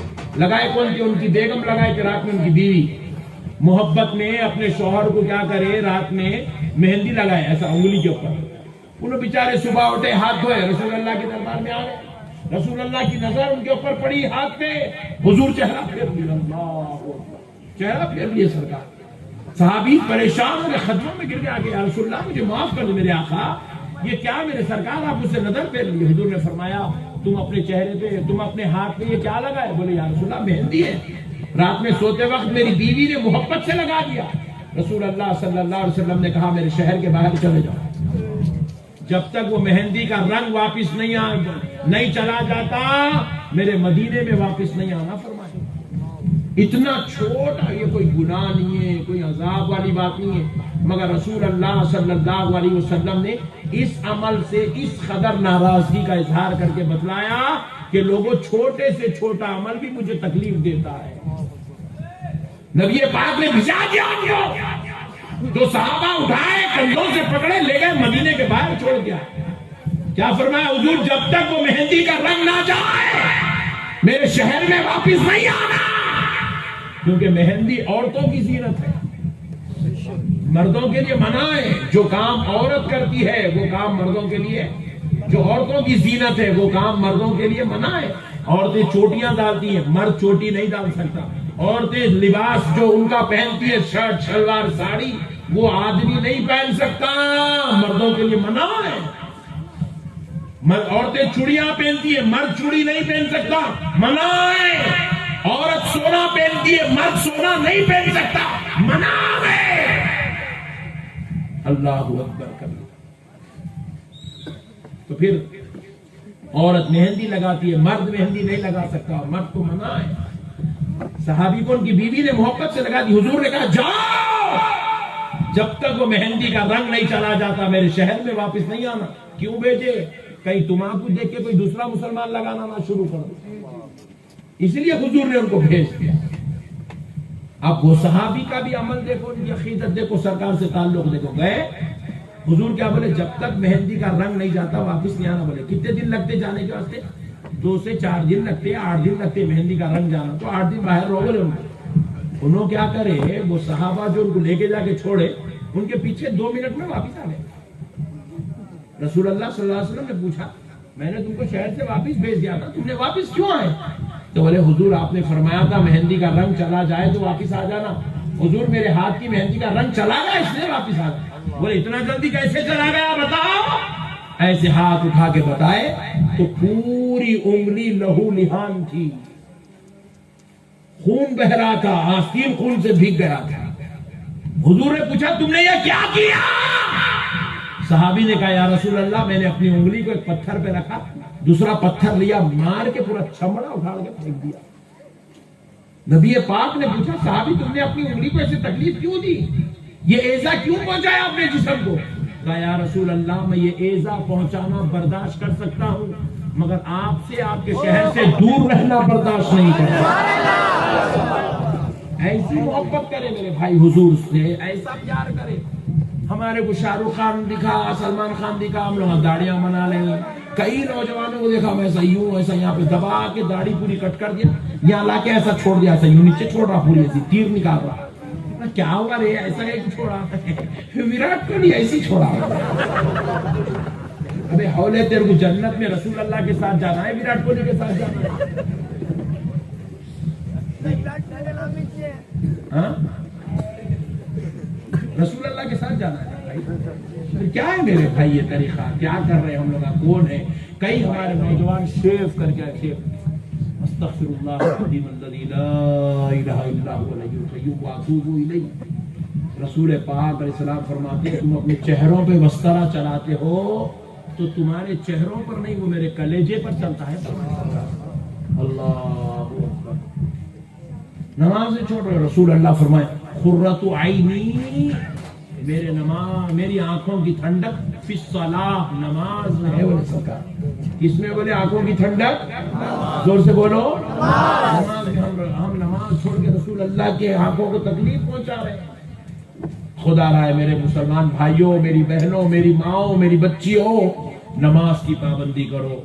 گھروں میں دینی ماحول بناؤ, ذکر کا ماحول بناؤ, عبادت کا ماحول بناؤ. 24 گھنٹے Facebook, YouTube, WhatsApp, Instagram, T V, مٹھی, دھول, یہی چل رہا ہے. مسلمان کے گھر کو گئے تو خدا کی قسم, مسلمان کا ہے کافر کا ہے پوچھنا پڑ رہا. اتنی بری حالت ہو گئی مسلمانوں کی گھروں کی. مت کرو میرے بھائی, اللہ کا واسطہ توبہ کرو, اللہ سے معافی مانگو, اللہ کے قہر سے ڈرو, اللہ کے عذاب سے ڈرو, اللہ کے جاہ و جلال سے ڈرو. اللہ کو یاد کرتے رہو, ذکر کرتے